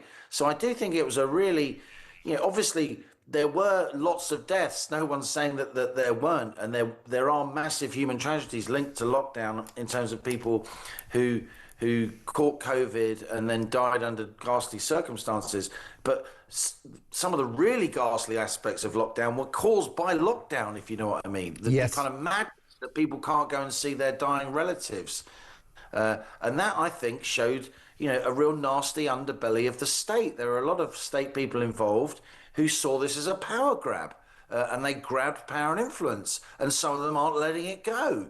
And this report is an extension of that power and influence and censoriousness. And I think decent journalists need to look at the evidence and push back. Liam, always a privilege to have you on the show. Liam's got the most incredible Substack. It's all about the economy and politics. It's called When the Facts Change. And of course, he's a Telegraph columnist and the co-host of Planet Normal. So much more to come. Next up, a couple of things. First of all, what did you sacrifice during the pandemic? What did you sacrifice during lockdown? I want your stories so that we can shame the establishment for having done this to the country. And also, next up, a fresh new headache for the BBC. This is Talk.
across the UK, on DAB+, on YouTube, on your mobile, and on your side. This is Talk.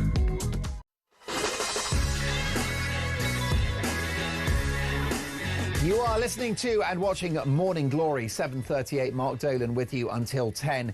And a very, very powerful Dolan's dispatch at 10 a.m. A £200 million establishment stitch-up, which protects the political, medical and media elite. I think that this ridiculous amount of money spent on a COVID inquiry that supports lockdowns is a national scandal, given the damage to this country, but it's all about opinions. How about this from Rachel? Good morning, Mark. This is a first for me. I disagree with you about something. An elderly person with comorbidity is equally important as a younger pregnant mother. Every life has equal value. Rachel, thank you for that. Jackie, everyone forgets that Boris nearly died. And by the way, nobody is blaming the Chinese. Trump tried, and even he was silenced. Boris had no choice. He followed the so-called experts. Joanna in Salisbury. Mark, I wish they would put as much effort into the rape gang inquiries as they're chewing over COVID. As I remember, Boris was heard shouting on a phone, trying not to lock down.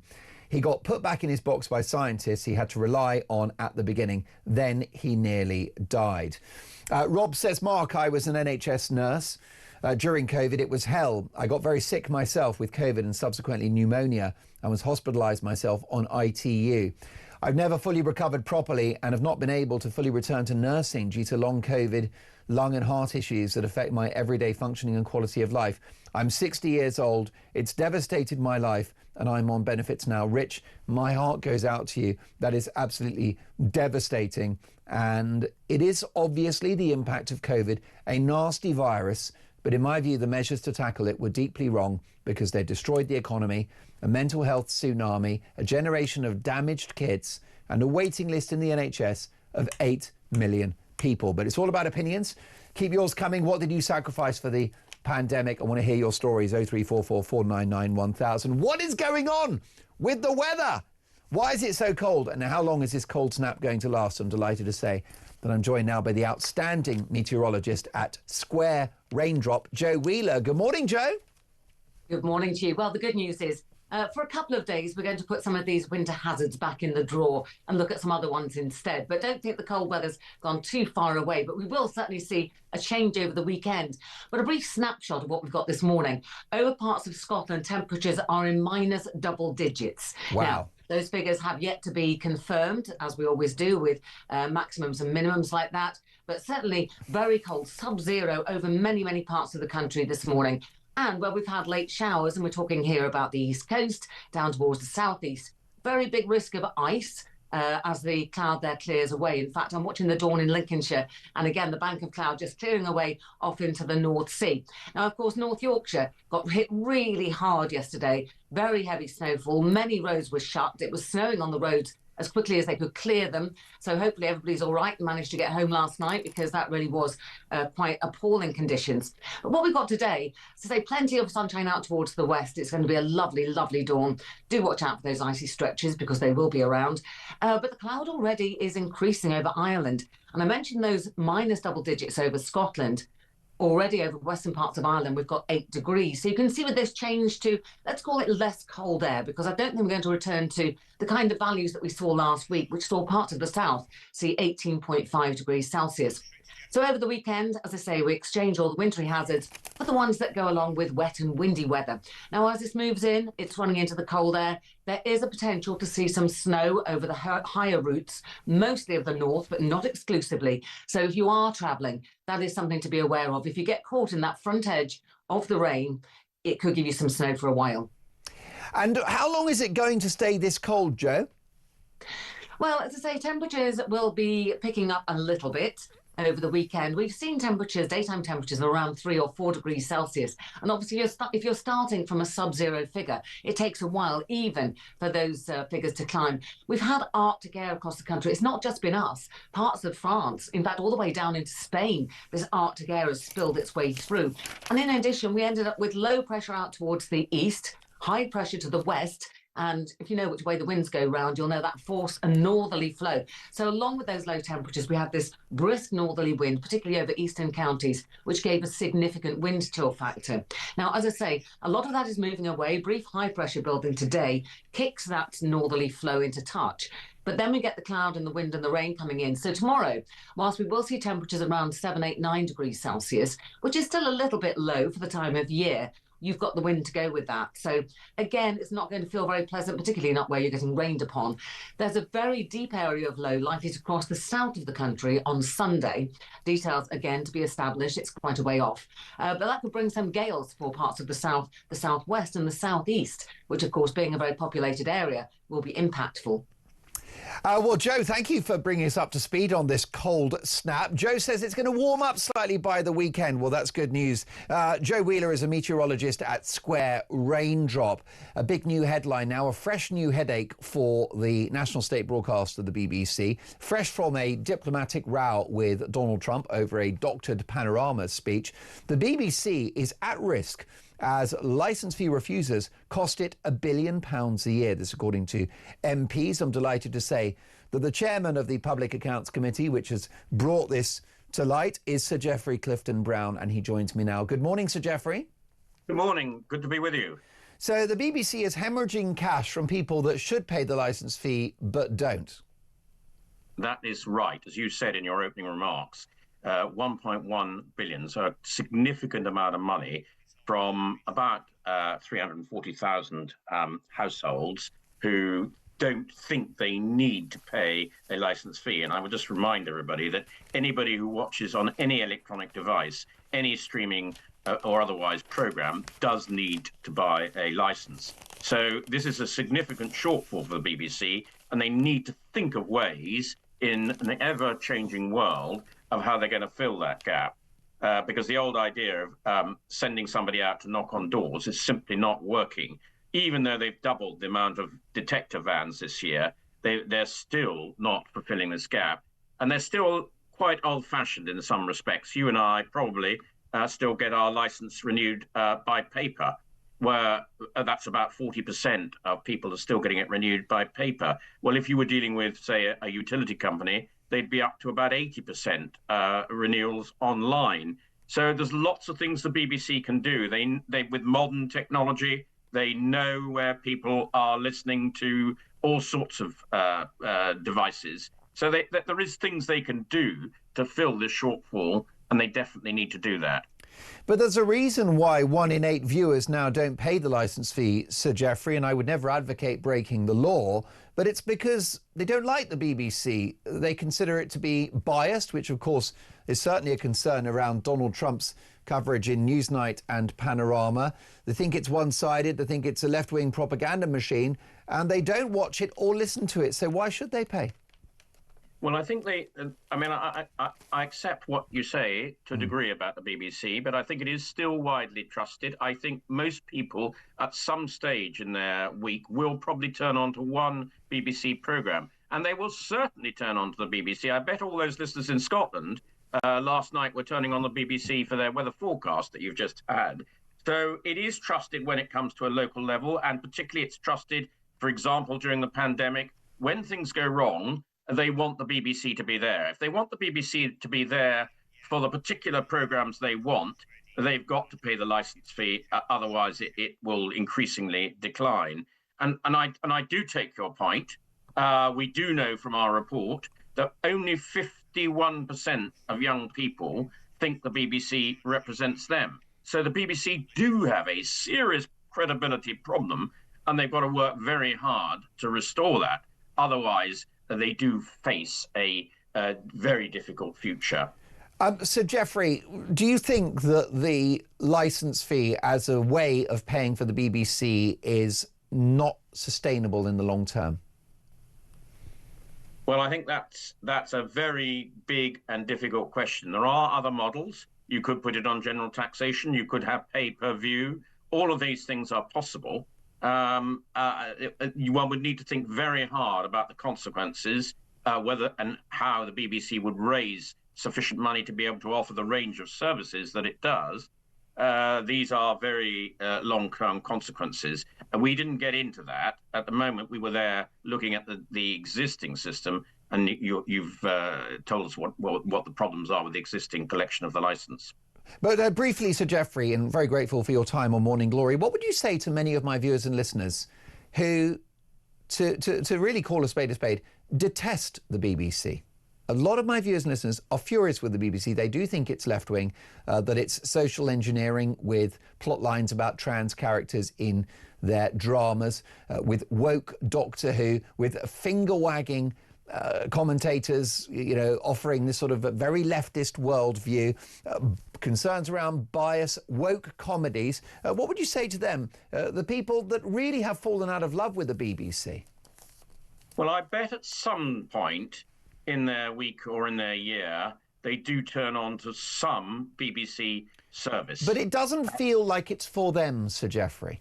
Well, I do accept our finding of that BBC only represents, or only 51% of youngsters feel it represents them. I do think the BBC has got a real trust problem, particularly with all the problems it's had in the last week or so. And I think it's got to work very hard to overcome that. And it's also, as you say, got to produce offerings that people want to listen to. We're in a competitive world. There's so much competition now for viewers. Yes. And the BBC have got to work really hard to restore that trust. Sir Geoffrey, a delight to have you on the programme. Do join us again in the near future. Sir Geoffrey Clifton-Brown MP is the chairman of the Public Accounts Committee. And let's now get back to the lead story of the day, and it is the COVID inquiry. It cost almost £200 million, and it suggests that thousands of lives would have been saved if we had locked down a week earlier. Let's get reaction now from the Shadow Chancellor of the Duchy of Lancaster, the Conservative MP, Alex Burgart. Good morning, Mr. Burgart. Welcome to Morning Glory, and thank you for standing on College Green there, shivering your socks off. Morning, Mark. Thanks for having me on. Beautiful day here. Well, that's it. The sun's coming up. Hopefully that will warm things up. We'll make the interview snappy so that you don't actually lose any fingers. But can I ask you for your reaction to the findings of this COVID inquiry? Because in my humble opinion, Mr. Burgart, it's an establishment stitch-up that supports the ruinous idea of lockdowns.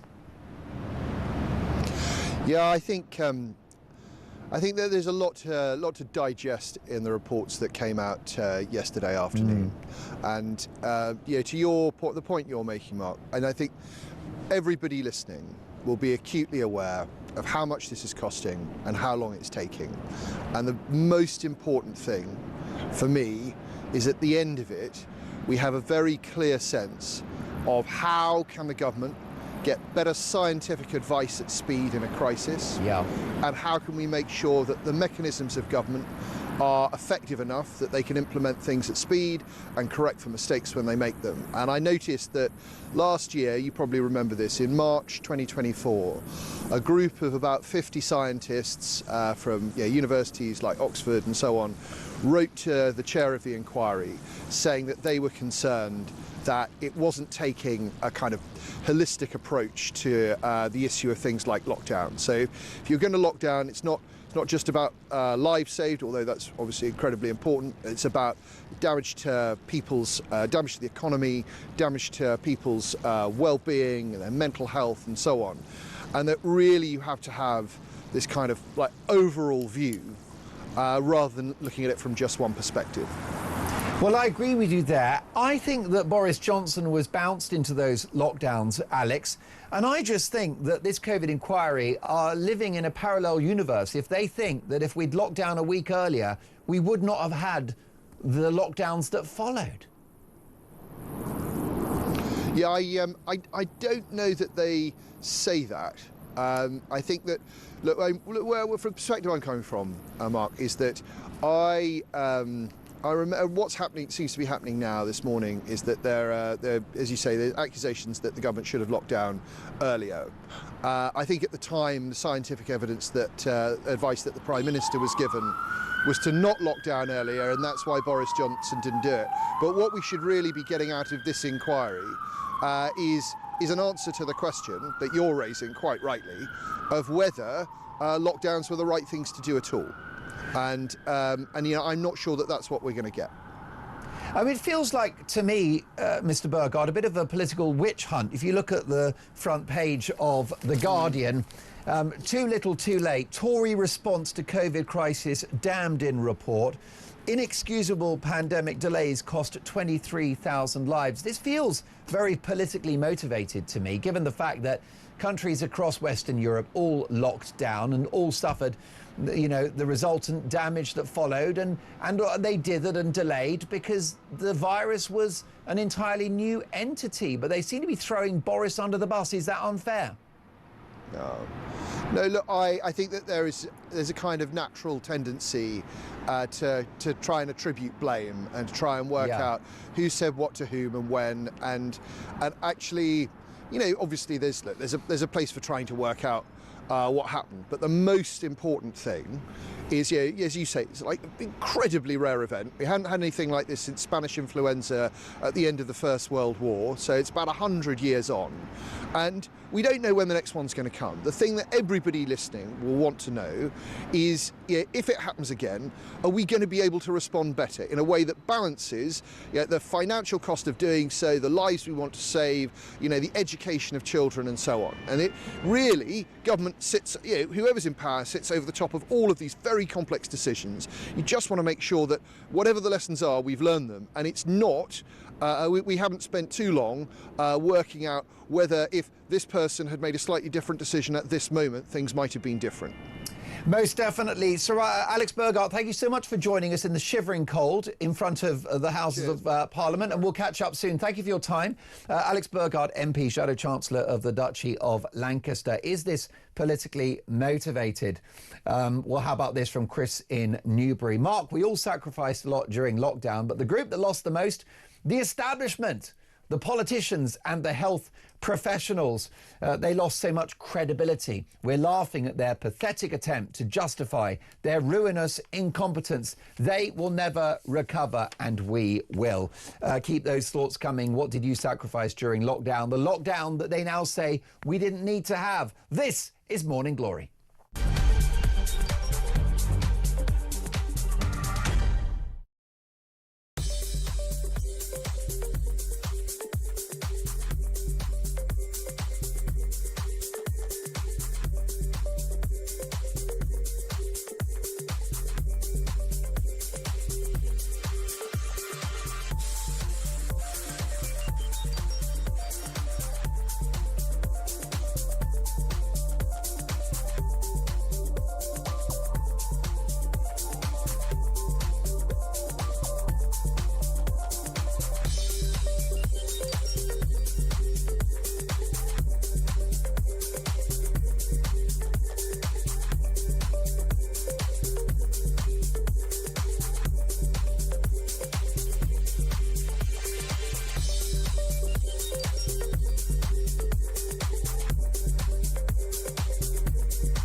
Some breaking news for you coming out of Liverpool Crown Court. Loads to talk about, I promise you that. Loads and loads and loads. Good afternoon, welcome to the programme, welcome to the home of common sense. Yes, it's me again, your genial host, Kevin O'Sullivan. Top of the morning to you. This is Talk Breakfast. I'm Mark Dolan.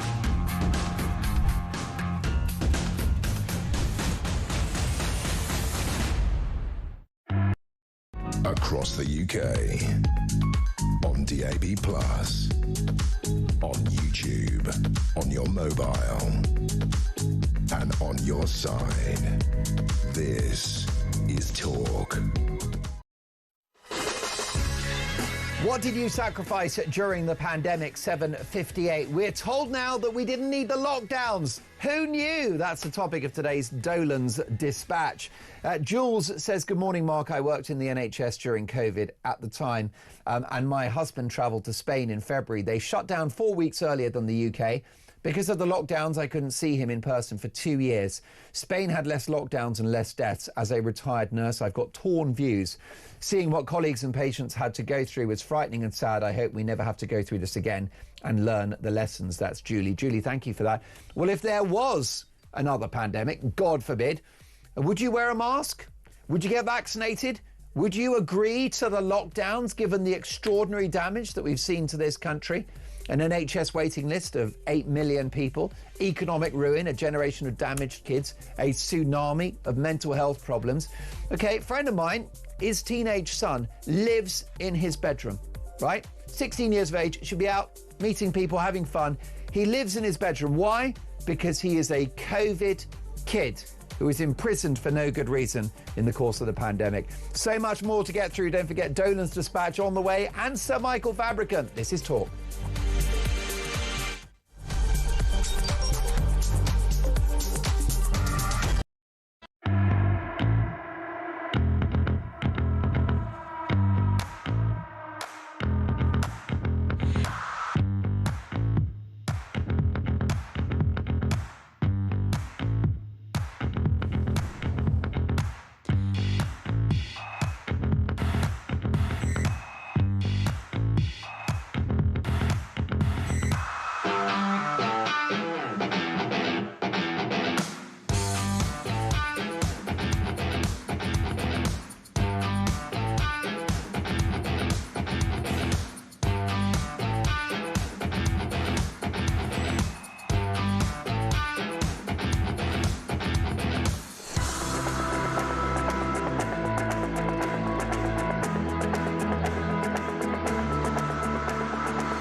Across the UK.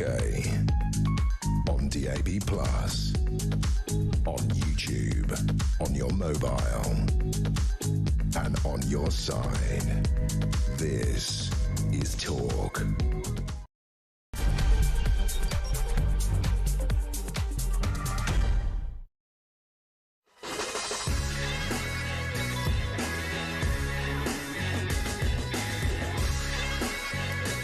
Three minutes past 8, I'm Mark Dolan. This is Morning Glory, a big 2 hours to come. The COVID cover-up. The £200 million pandemic inquiry protects the establishment by claiming that lockdowns, masking and vaccine tyranny were essential, and that far from being the biggest public health mistake in history, we should have locked down sooner. Boris has been thrown under the bus, demonstrating that this is a left-wing activist verdict from the inquiry, whilst those responsible for the junk modelling, the prophets of doom at Sage and the politicians and the media class who back lockdowns, well, they're claiming victory. Well, I beg to differ, and that's the topic of today's Dolan's Dispatch at 9 a.m. I'm not pulling my punches. It might get me cancelled. Good. Also this morning, with multiple headwinds, including economic meltdown and an ongoing boats crisis in the Channel, pressure grows on the Prime Minister, with Westminster insiders suggesting that he may be gone by Christmas. So is Sir Keir Starmer going to be a stuffed turkey? We'll get reaction. And is his tough-talking Home Secretary, Shabana Mahmood, the dark horse candidate to replace him? Would she be a better Prime Minister? Plus, Nigel Farage stands accused of racism as a teenager. How are they going to prove that? Where's the evidence for that? Does he have a case to answer? Or is this an act of desperation by lefty activists fearful that he will be our next Prime Minister? Got this from Amanda in the capital. Mark, how absolutely pathetic regarding Nigel Farage criticising things he might have said as a schoolboy. This will only increase his popularity. Now, my priority for the next 2 hours is to get your opinions on the national television and radio airwaves. You can give me a call. Tommy's on the phones today, 0344 499 1000. Today's big question: what did you go through during COVID? What sacrifices did you make for the lockdowns that it turns out we didn't need? 0344 499 1000. Text the word talk in your message to 87222. Send us a voice note. We know you're busy. You're getting ready for work. You're getting the kids to school. So just shout down your thoughts into the phone and we'll put them on the radio and TV. If you want to watch the show, by the way, just go to YouTube, search Talk, and up we pop.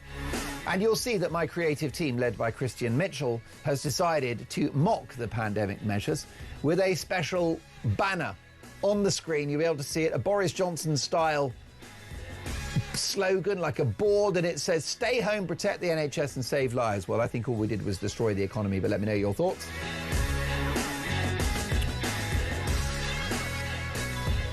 Let's kick off the hour with the thoughts on a voice note from Ashley on the COVID inquiry, which cost no small amount of change, £200 million. Take it away, Ashley.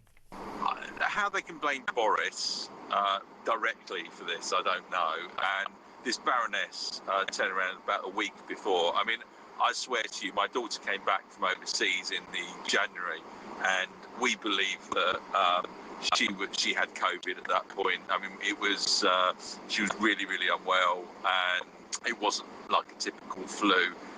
So, you know, this virus was obviously spreading from probably before the new year. There's no way of dedicating a specific time. Just to come out with it is just irresponsible, unreasonable, and just shows it's a political game. Ashley, thank you for that powerful voice note. Good morning, Mark, says David in South Wales. I'm self-employed on the buildings, in the building industry. My daughter is a registered nurse. My daughter still lived at home in 2020, and although I never had to stop working through COVID, my daughter worked on a COVID-only ward right throughout the pandemic. Unfortunately, she tested positive for COVID a number of times.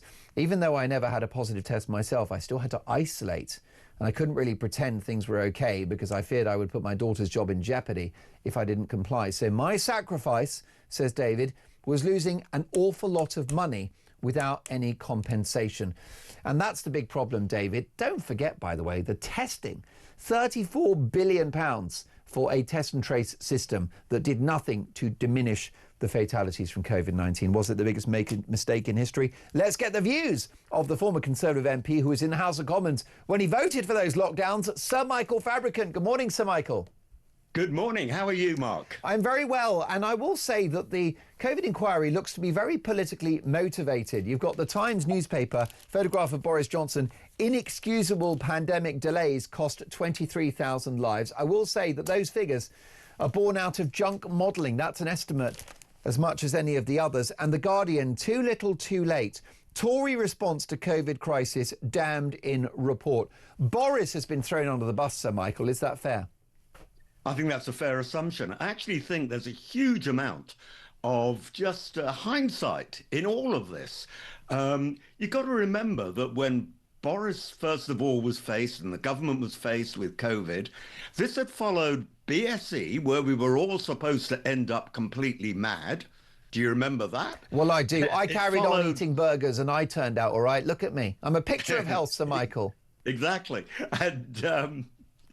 And also, do you remember that there was bird flu? We were all going to be dying through birds or becoming birds or something. Correct. But the point is that this committee is working on the basis that we all knew what COVID was going to do. And of course we didn't.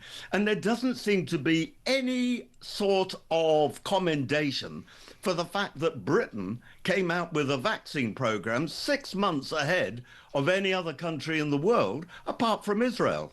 We were the only large country in the world and 6 months ahead of the European Union. It was very effective rollout. Where I part company, though, with you, Sir Michael, is making healthy people have the jab, given that it didn't stop transmission.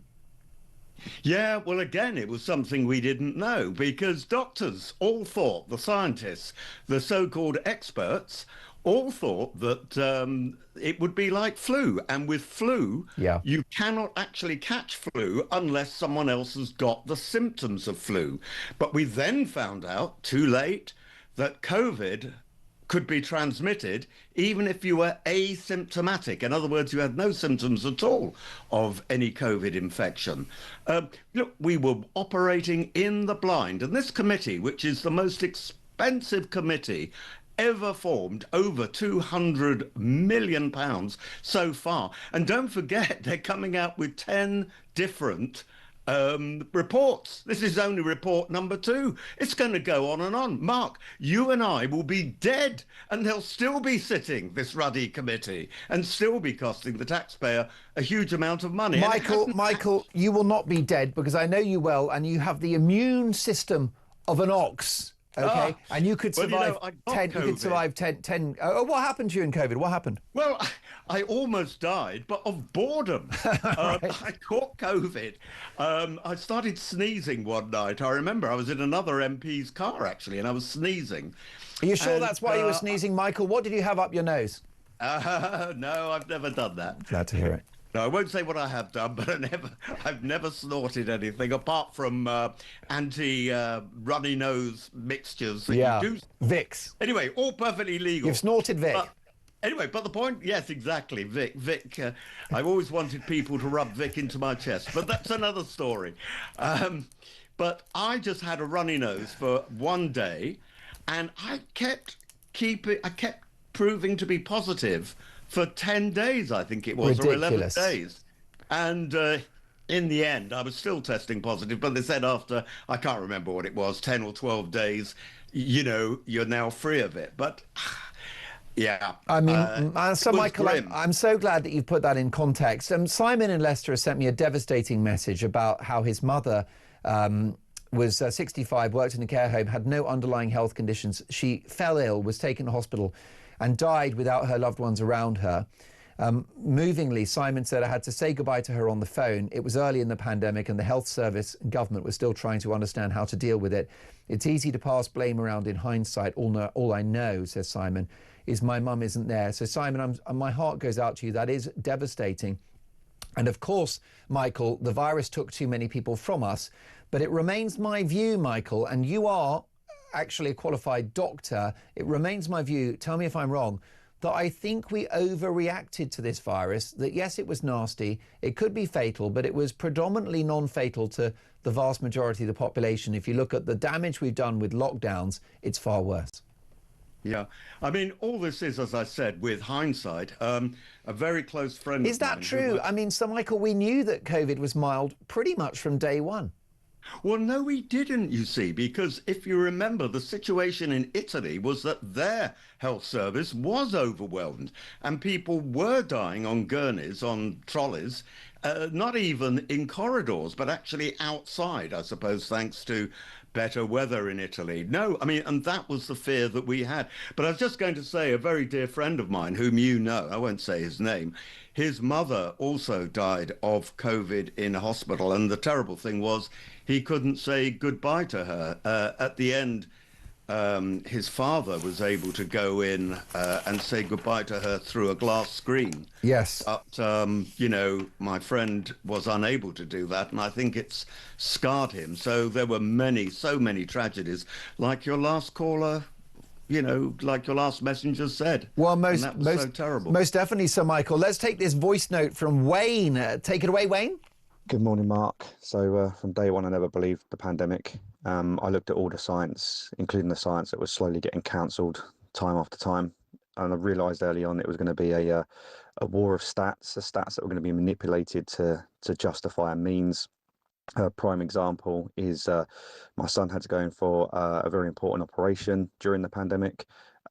They swabbed him as we went on the ward for COVID. I then said to the nurse, well, hang on a minute, are you not going to swab us as parents because I was going to be staying with him? Oh, no, just a patient. I found that a bit weird. And I said to him, so what happens if he tests positive? Do we not have the operation? Oh, no, he still has the operation. It's just we treat him as a COVID patient. So I said, hang on a minute, so he's coming in for a stomach operation. Yes, but his notes are going to say he's actually in as a COVID patient. Yes. So even though he'll stay for 3 days and then go home, he's going to, that 3-day stay is going to be classed as a COVID patient. And she said, yes. This is the statistical madness. Wayne, madness is the word, and that is, to a degree, Wayne, a fraud on the country, a fraud on the public, really. And we had people that were unfortunately being run over by buses, and they were classified as a COVID fatality. So, Michael, this from Andy in Norfolk. Hi, Mark. What did I sacrifice during COVID? Well, I nearly sacrificed my sanity.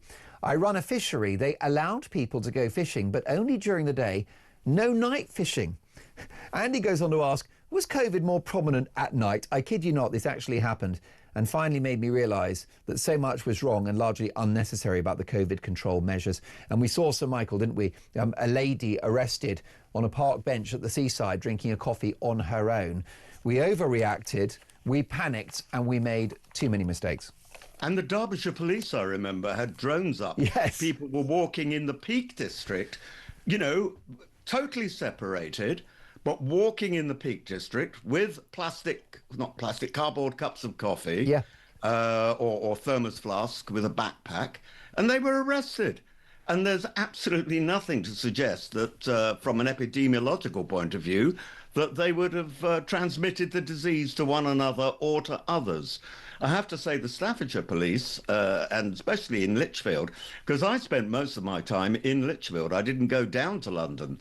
And in fact, all our voting was done remotely. And if I can tell you one incident, they started doing it where you could vote remotely. And Rishi Sunak, who was then Chancellor of the Exchequer, actually voted against one of his own pieces of legislation. He'd given his phone to a SPAD who couldn't remember, a special advisor, who couldn't remember whether he was supposed to be voting yes or no. So after that, we did it by proxy. So we would say to the Chief Whip, you can vote on our behalf. And there were a couple of occasions when I voted against the government on certain things. And fairness to the Chief Whip at the time, he did actually cast my vote in the right direction, so he was trustworthy. But I always remember the embarrassment of Rishi Sunak having voted against his own piece of Treasury legislation by accident. Now, this show, Sir Michael, is all about opinions. I've got a very important text from Jen who says, Mark, I'd like to correct you as you keep saying that COVID primarily affected elderly people and you're implying that they could be sacrificed. In fact, there were hundreds and thousands of youngish people like me who were forced to shield because we have health conditions. In my case, it was an autoimmune disorder, an autoimmune disease. I actually got COVID for the first time in 2022 after lockdowns and was very ill with it. Jen, thank you for that. And thank you for sharing your views, which go against what I've said about the idea that it predominantly impacted the elderly and the infirm. Sue says, Mark, this inquiry has not addressed any real issues and has taken too long. The biggest fallout from it is the mental health issues with the younger generation who were not at school. It ruined their lives. What did I sacrifice during lockdown? My job, says Sue. I was laid off. And that's devastating, isn't it, Michael? We've now got this legacy, an 8 million long NHS waiting list, £2 trillion worth of national debt, a generation of damaged and diminished kids, and a mental health tsunami. Before I let you go, do you not think, Sir Michael, that the Conservative response under the last administration of which you were a part would have been to go down the Sweden route, tell people the risks of the virus and let them make a judgment accordingly? Well, again, with the benefit of hindsight, the answer is yes. Can I just correct you on one thing before we both get arrested? Sure. I didn't do the clinical side of after doing a medical course, medical degree. So I'm not a doctor. And No, but you've been. I'm glad you pointed that out. How far did you get with your degree, with your medical degree? You know what? This is a tragedy. My parents thought I was mad. I did it for 4.5 years. And I suppose I could have done my Bachelor of Medicine and Bachelor of Surgery after doing another 6 months, but I just knew that the NHS was not for me. A lot of my friends went off to Canada and Australia, but I decided I would go. Well, you're nearly a doctor. I did. You're nearly a doctor. Nearly a doctor. Oh, well, listen, you can... A quack. Let me tell you, Michael, you can examine me anytime you like. But just briefly, it wasn't a Conservative response to the pandemic, was it? If you'd had a if the party had stayed with its values, you know, you mentioned hindsight. Well, we knew weeks into the first lockdown that there was enormous damage and that this virus looked like it wasn't going to be controlled. And you could look to Sweden. So maybe I'll let you have the first lockdown, but why the second and the third? Yeah. And do you remember, though, we kept saying, follow the science, follow the science. And as one of your callers said, the science kept changing. And you had people doing modelling.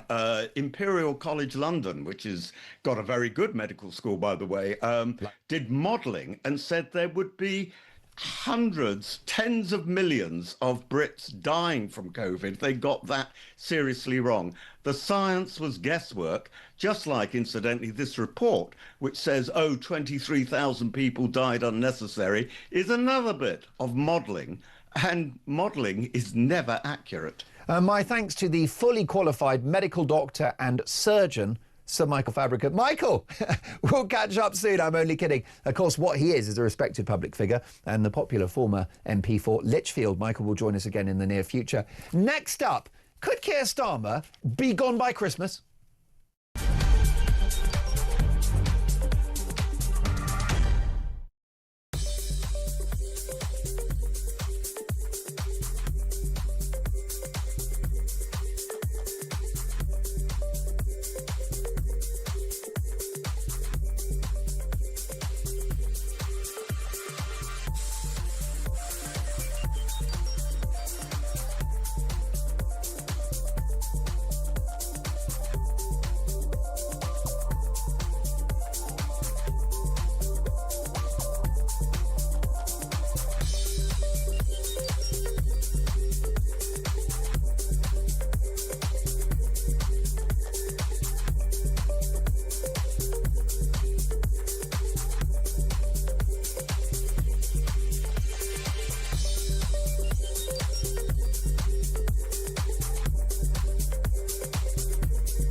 Some breaking news for you coming out of Liverpool Crown Court.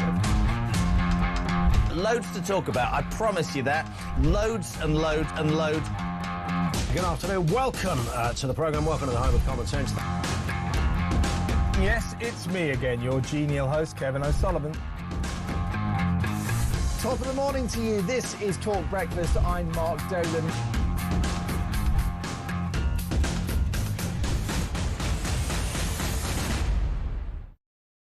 Across the UK, on DAB+, on YouTube, on your mobile, and on your side.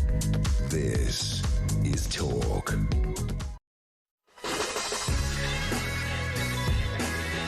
You are listening to Morning Glory. It is 23 minutes past 8, top of the morning, one and all. Well, folks, it's all kicked off. The COVID cover-up, the £200 million pandemic inquiry, protects the establishment by claiming that lockdowns, masking and vaccine tyranny were essential. Well, that's the topic of today's Dolan's Dispatch at 9 a.m. You won't want to miss it. But what about this COVID inquiry? 200 million quid to support the ruinous policy of lockdowns. This is Sharon with a voice note. Take it away, Sharon. Morning, Mark.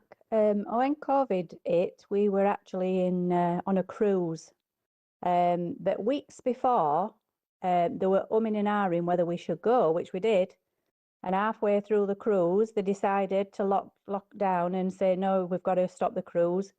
We then carried on going in and out of Singapore. We went to Singapore twice in a week, got off the ship, went round Singapore. It was lovely. Not many people about, but it was lovely.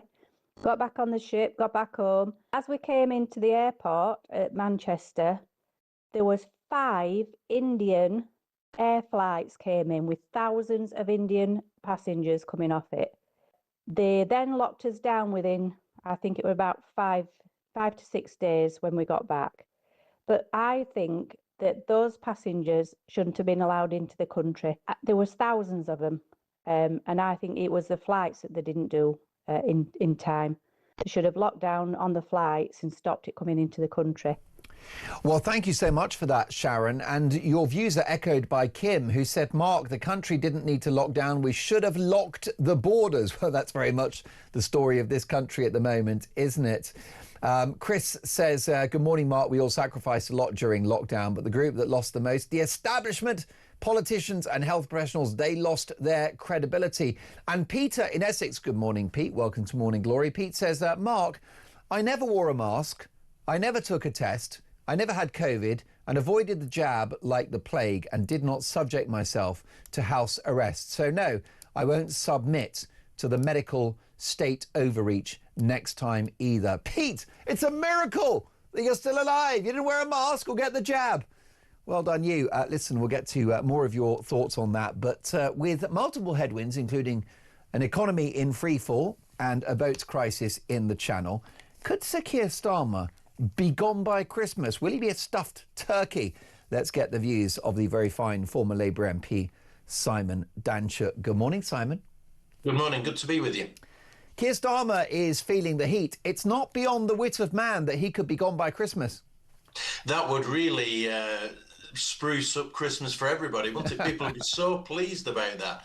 But I suspect it's not going to happen. I think it's more likely that he'll go after May. But you're right to point it out. It all depends on this budget, which is on Wednesday, 26th of November. And the problem that Starmer has, well, he has a number of problems, let's be honest about it. But one of them is that he's very much tied to Rachel Reeves, the Chancellor of the Exchequer. And if this budget bombs, which many are predicting it will do, then he might well be under real pressure to go. Most definitely. And if there was, let's imagine, I don't know, a collapse in the value of the pound or a sovereign debt crisis, then he's toast.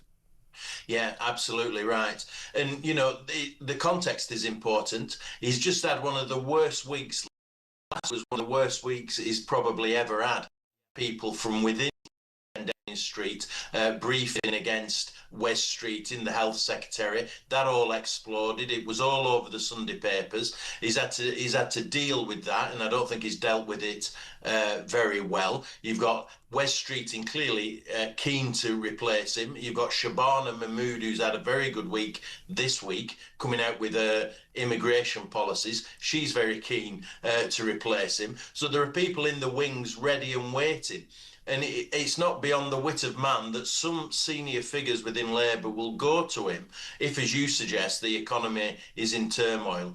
Some senior figures within Labour would go to him and say, listen, Keir, your time is up. You need to step aside. And that could happen before Christmas, but I think it's more likely to be after the local elections May next year.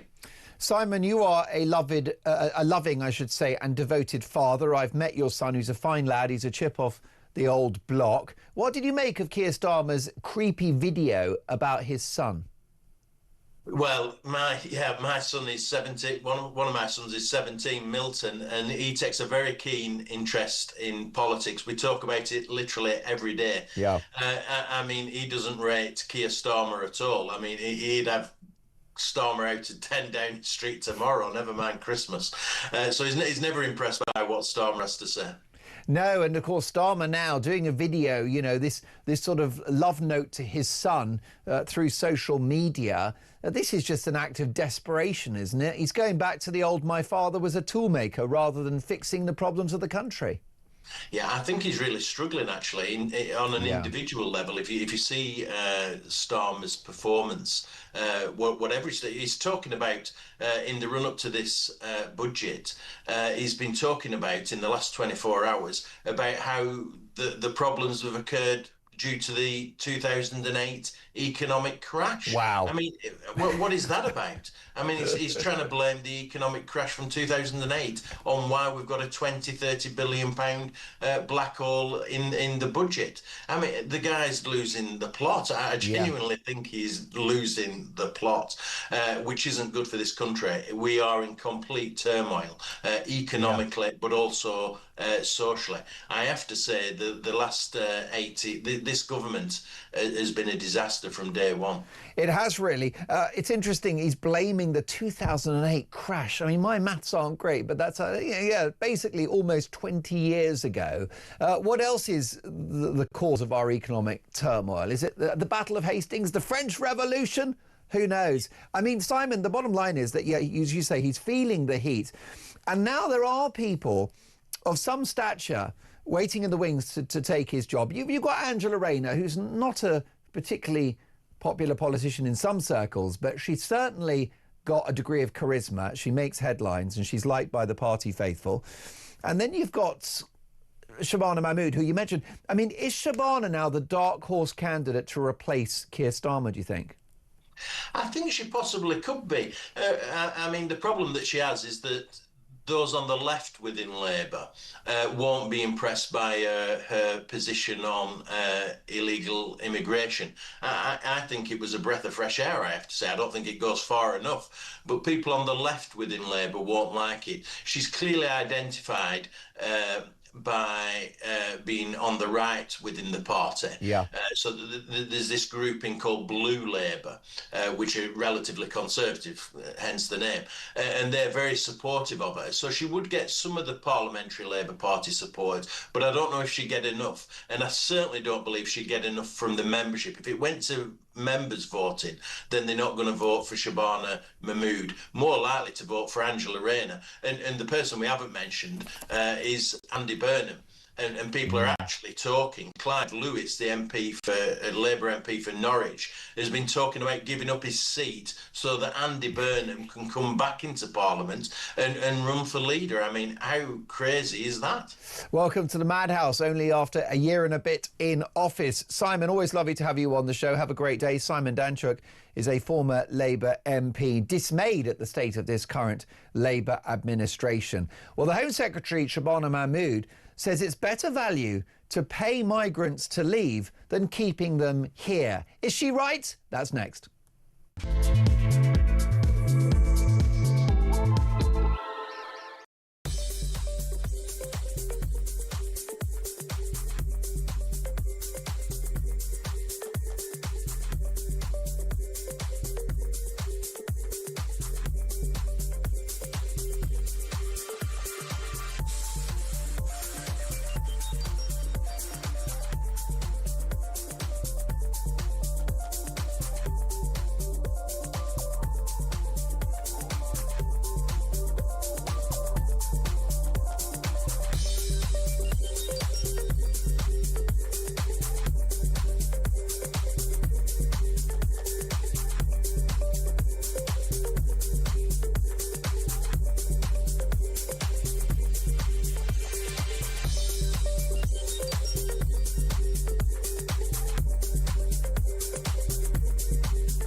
across the UK, on DAB+, on YouTube, on your mobile, and on your side. This is Talk. What price did you pay during the COVID lockdowns? The lockdowns that a £200 million inquiry says we didn't need. 03444991000. What about this from Sally? And it's a devastating message into the show. Good morning, Sally. Thank you for this. She says, Mark, COVID for my family was a shocker. Youngest son just went self-employed as a chef, got nothing therefore, no furlough, spent all his savings and his dreams shattered of going to Australia. Totally devastated, fought back and gets his dream job and now has terminal cancer, let down again by the NHS. Sally, I'm so sorry to hear about the devastating situation with your son, who looks to have been thwarted in his dreams of becoming a chef during the pandemic and now let down by the NHS. And I've got to say that, yes, the nurses and doctors were very brave and courageous during the pandemic, but the NHS became a part-time health service that refused to see people that had heart problems and cancer, children and young people with health conditions. They were told to go to A&E. They weren't treated, which is why we've got a massive death toll from the people who suffered as a result of the lockdowns. In my view, it's never again, and that's the topic of today's Dolan's Dispatch, which is happening at 9 o'clock. It might get me cancelled, so be it. This from Deanne, who says, Mark, great show. If they're going to throw Boris under the bus, they should have another look at Beergate, Starmer and Rayner. That would be fair, wouldn't it? This from an unnamed texter who says the only thing Boris and the government should be held accountable for is the amount of money wasted on PPE, track and trace apps, etc. We can't blame them for tackling the unknown, but the contracts being thrown around to their mates have almost certainly bankrupted this country, and not enough people have gone to prison off the back of it. How about this from Andy? Mark, this is 23,000 deaths that would have been saved if lockdowns had happened a week earlier. That just doesn't stack up, says Andy. That figure is based on the same prediction models that overestimated deaths while it was actually happening. Utter rubbish, says Andy. Can we talk about, or listen, actually, before we do that, let's get a voice note. This is Tina on the COVID inquiry, which cost £200 million and more or less says we should have locked down harder. Take it away, Tina. What started this whole epidemic was a load of kids coming back from school holidays in Italy with COVID, and they went to their various parts of the UK and it started it up. There was also a super spreader came back and went to live in Brighton and started an epidemic down there. Public Health England shut down after, I think, the first 24 hours. They could not cope. All of the doctors' surgeries closed down and there was nobody doing anything about anything. That's what caused such a spread. It was too late by the time the government became involved. There was nothing they could have done to stop it. The simple truth is that we were not prepared for a pandemic. And instead of all of this palaver about what happened, they really should be putting their energy into making sure that we're prepared for the next one. And that's all I've got to say. Great programme. Thank you. Bye. Tina, thank you for a very powerful and articulate voice note there. And Tina raises a point about pandemic preparedness, and I agree with you, Tina. We should be prepared, especially the NHS should be tooled up. We need a lot more intensive care units than we currently have. Sweden, for example, had a lot more resources in that department than we do. I totally agree. The only thing I would say, Tina, is that I wouldn't go along with the COVID measures if we had a similar virus again, given the fact that it's damaged the economy to the tune of a national debt of £2 trillion, a generation of damaged kids, an NHS waiting list of 8 million people, and a broken economy. So yes, we need to be prepared for any future pandemic, but prepare to tell the public, here's the virus, here are the risks, do what you judge to be best. And yes, let's have an NHS on steroids that could handle any issues regarding hospitalisations. Daryl in Blackburn says, good morning, Mark. To sum up the COVID inquiry, may have, might have, could have. Well worth the 192 million. And Mike says, good morning, Mark, great show. Will the inquiry look into the reported COVID deaths? How many died of it or died with it? A very big difference. Mike, I totally agree. I think there was an awful lot of fraud, an awful lot of cooking the books when it came to the COVID response. This is a voice note from Kelvin. Take it away, Kelvin. This is on the BBC. On the TV licence. How can it be competition if you're being forced to pay for it? And some of the things I find wrong with it, it's not just about all the left-wing rubbish that we're sick of hearing and listening to. Why have you got to pay for a TV licence if you're watching other channels? So they're defrauding other channels. So they're making you pay for a TV licence so you can watch other channels. Now, these other channels that you're watching, then they should get a share of the TV licence. And another thing is, why is it just people in Britain that have got to pay for the TV licence? It's broadcast all around the world, and nobody else pays for it apart from us in Britain. We're paying for everybody else in the world again to watch something else for free. It's just crazy. It does need to go. And why don't they go pay-per-view like Sky did and make everybody pay for it? That way, they'll make a lot more money because they can get all them from abroad that are watching it. I mean, I won't pay for a TV licence. I absolutely think it's really rubbish. All this left-wing crap that you hear, it's all one-sided. Anyway, that's my thoughts on it. Bye. Kelvin, brilliant voice note. What I love about my viewers and listeners is that you take no nonsense, right? You pull no punches. You're not going to be cancelled. And good for you. Fair play, Kelvin. Let the BBC sing for its supper if it's that good. Rob in London says, good morning, Mark. I never watch any BBC anymore and cancelled my licence 2 years ago. That Tory, who's an out-of-touch MP you had on, can go to hell with his advice. The BBC is not fit for purpose anymore. It's talkTV for me these days. Rob, thank you so much for that.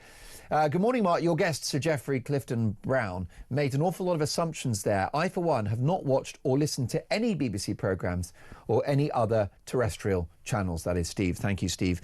Keep those opinions coming. By the way, what about this witch hunt of Nigel Farage? Because I'm quite shocked by this. Front page of The Guardian, ministers tell Farage respond to racism claim, right? Cabinet ministers have described detailed and multiple allegations of teenage racism by Nigel Farage as repulsive and repeated the Prime Minister's call for him to address the claims. Now, what this means is that the left are running scared of Nigel Farage.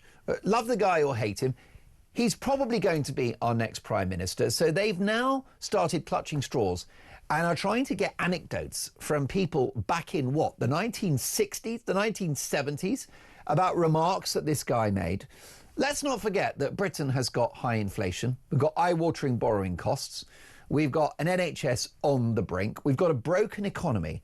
And yet The Guardian and leftist activists want to take down the leader of Reform UK with a witch hunt about stuff he said as a teenager. Now, there's no evidence that he was racist or said these things or chanted songs or made remarks. But if he was 13 or 14 or 15 years of age, and by the way, he denies his allegations, who cares, right? It's decades ago. I was a complete idiot, even more of an idiot than I am now in my teenage years.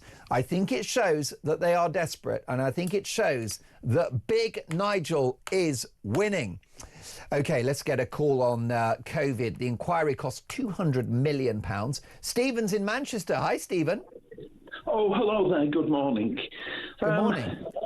Right, I'd like to say COVID is the gift that keeps on giving in a negative way. Yes. I mean, I myself never wore a mask, never took any of the injections.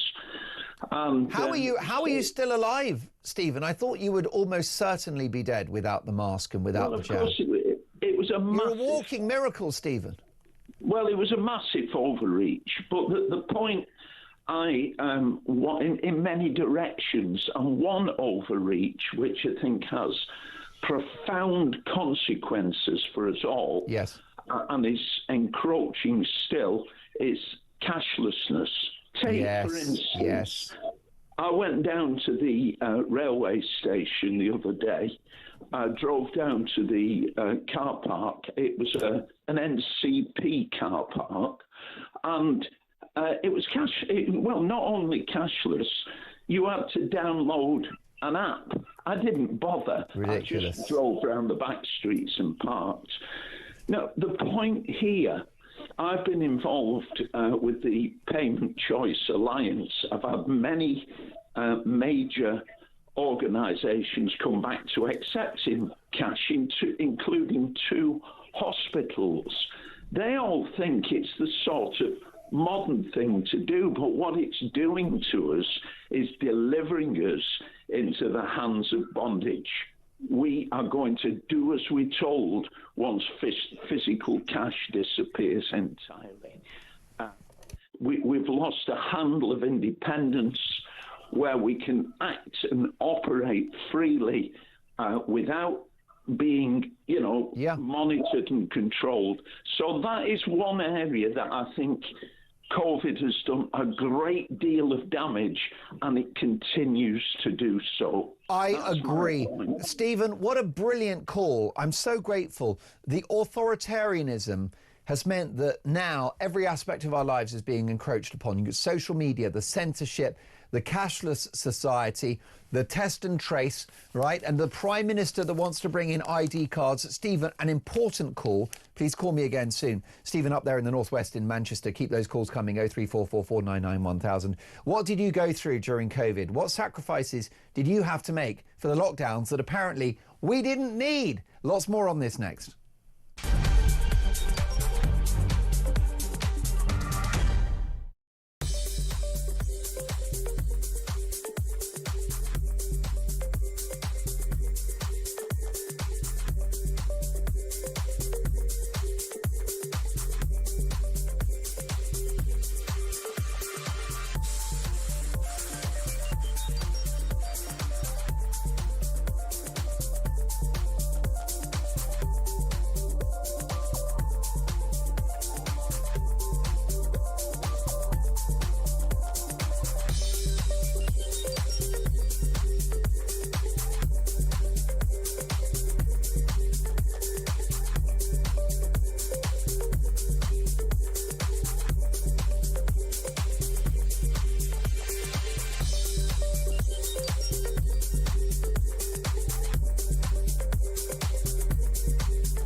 Big news coming this December. Our talkTV app is moving to the Talk app. You can watch, catch up and listen to all your favourite shows and podcasts anytime, anywhere, all on the Talk app. From Monday, 1st of December, the talkTV app will no longer exist, so don't miss out. So head over to your App Store or Google Play and search Talk now.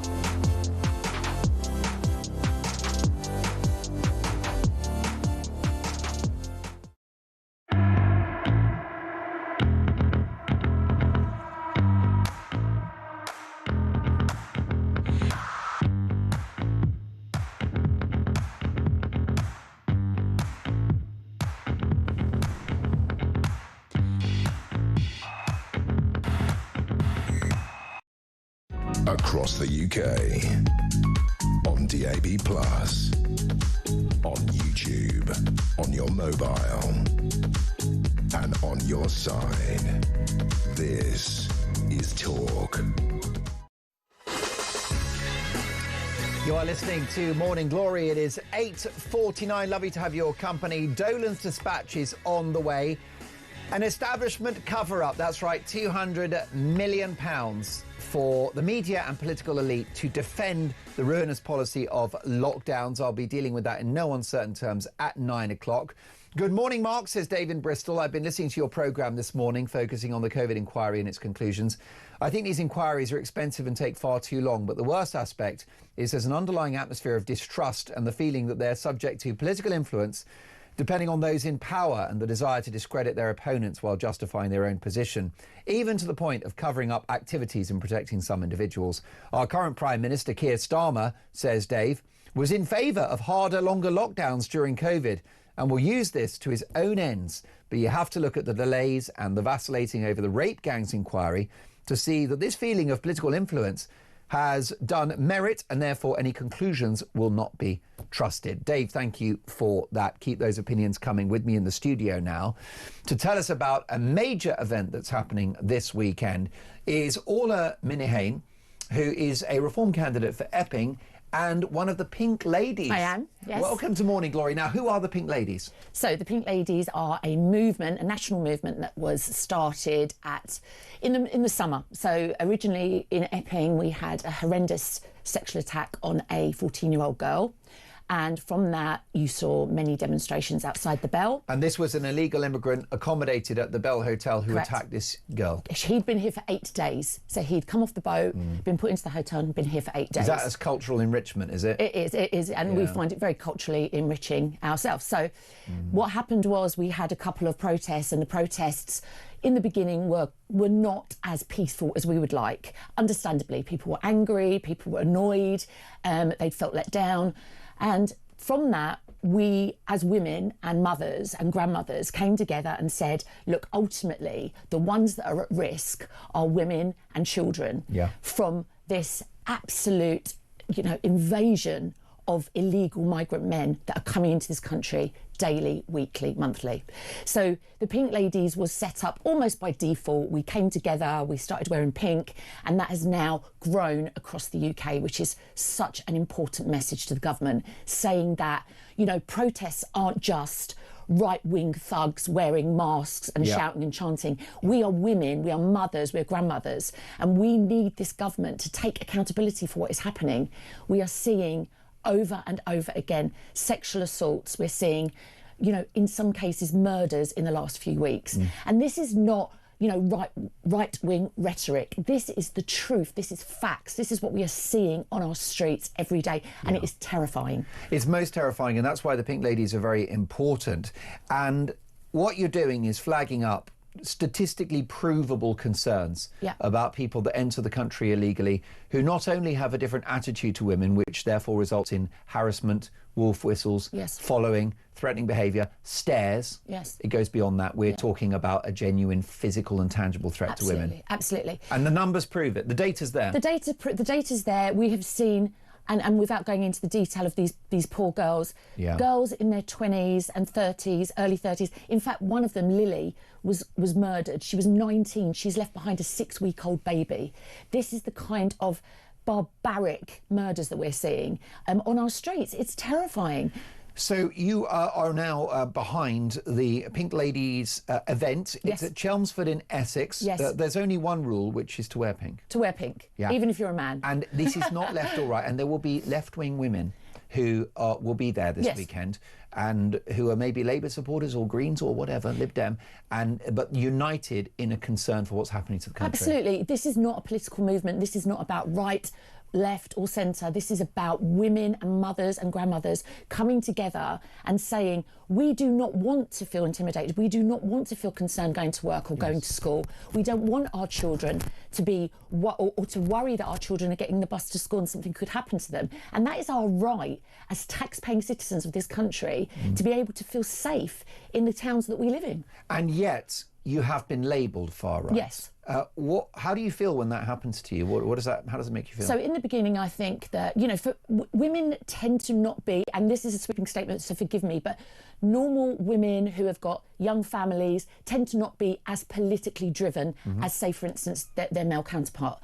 But when you start showing or there's a threat to your children, then you're going to start paying attention. So we've come together, and when that started to happen, we were called racist, we were called bigots, we were called...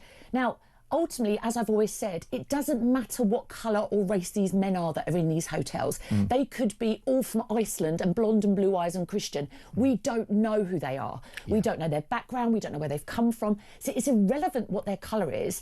The difference is that they are here. They have not been screened. They've got no documentation. They could be anybody, and they could have any kind of background or criminal records. It's mind-boggling to me, Orla, that people could enter the country illegally, and rather than be detained and deported, are accommodated sometimes in hotels, are given pocket money, a mobile phone, 3 meals a day, and access to a dentist and a doctor. Yes, yes. Which is a privilege not enjoyed by many of my viewers and listeners. Yesterday I was speaking to some ladies in Epping, and one of them has just recently broken her shoulder and her arm, and she fell. She's, in her 70s, so and she cannot get an appointment, a follow-up appointment. She cannot get one. She's paid tax her whole entire life. She's lived in Epping her whole life. She cannot see a doctor.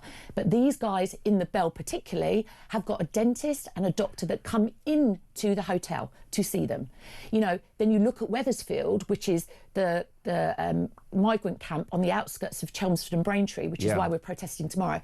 1,200 men, possibly 1,500, we don't know the numbers. And they have got every amenity, they've got 3 meals a day.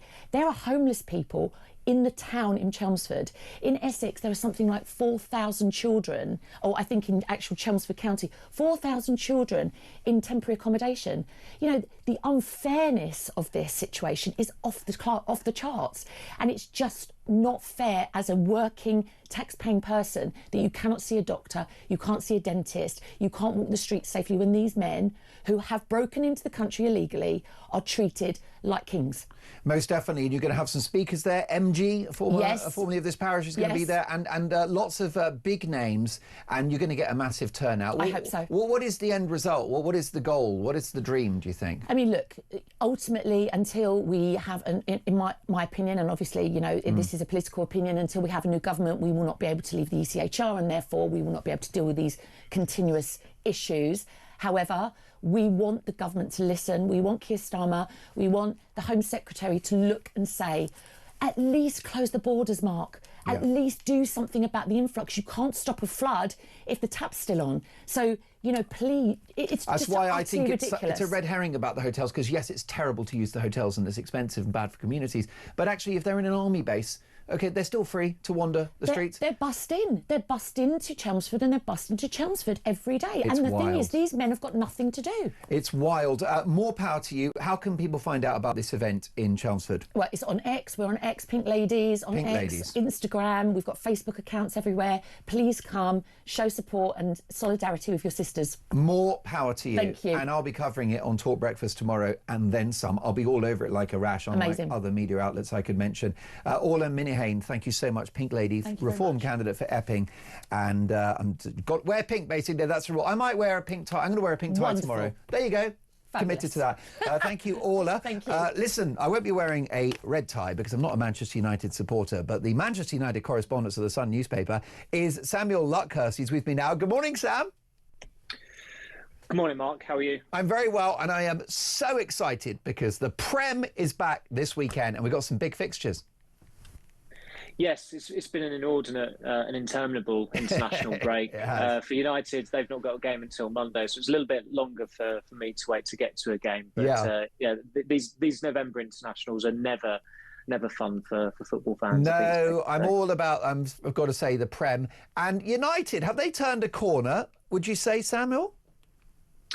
I still think it's probably a bit premature for that. They're on an unbeaten run of 5 games now, which by their modern standards almost feels seismic. But those last 2 draws, they were disappointed to only draw them, which I think is a sign of is some form of progress, and that they are actually starting to be disappointed to not win games, which hasn't been the case because they didn't win many games whatsoever last season. But they're playing well. They've played well for most this season in terms of their performances. There's been good progress on that front. And looking at the squad, the way it's shaping up, the injury record's good. the majority of the new signings who've come in are good. They've got a lot of home games coming up as well. So this period between now and certainly the end of the year is particularly crucial, as there are a lot of points to play for. And if they had beaten Tottenham a couple of weeks ago, they could have gone second temporarily. Speaking of Tottenham, we're looking forward to the derby this weekend, Samuel. Of course, the Ashes are coming as well. And quite an interesting development in the TV rights for the Champions League, all of which is covered in the Sun newspaper. Samuel, lovely to talk to you. Enjoy a great weekend of football. So much more to come. The COVID cover-up, £200 million to gaslight you. That's next.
Across the UK, on DAB+, on YouTube, on your mobile, and on your side. This is Talk.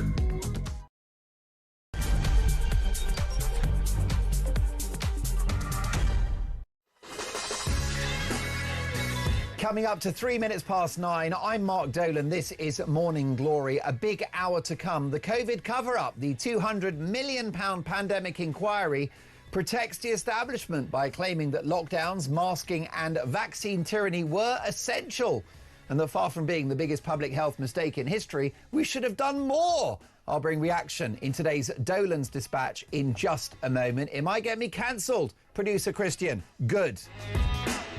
Also this morning, with multiple headwinds, including economic meltdown and an ongoing boats crisis in the Channel, pressure grows on the Prime Minister, with some predicting in Westminster that he may be gone by Christmas. So is Sir Keir Starmer going to be a stuffed turkey? We'll get reaction. And is his tough-talking Home Secretary, Shabana Mahmood, the dark horse to replace him? And Nigel Farage stands accused of racism as a teenager. Does he have a case to answer? Or is this an act of desperation by left-wing activists fearful that he'll be our next Prime Minister? My priority is to get your opinions on the national television and radio airwaves. My phone number is 0344 499 1000. Text the word talk and your message to 87222, or send us a voice note, because I know it's busy, right? It's 4 minutes past 9 in the morning. You're getting ready to go to work. Maybe you've started work. Perhaps you're getting the kids off to school. But whatever you're doing, send us a voice note. Get your opinions out there. And I'm asking today, given the fact that we're now told that actually the lockdowns, you know, if we'd gone early, we wouldn't have had more lockdowns. They weren't necessary.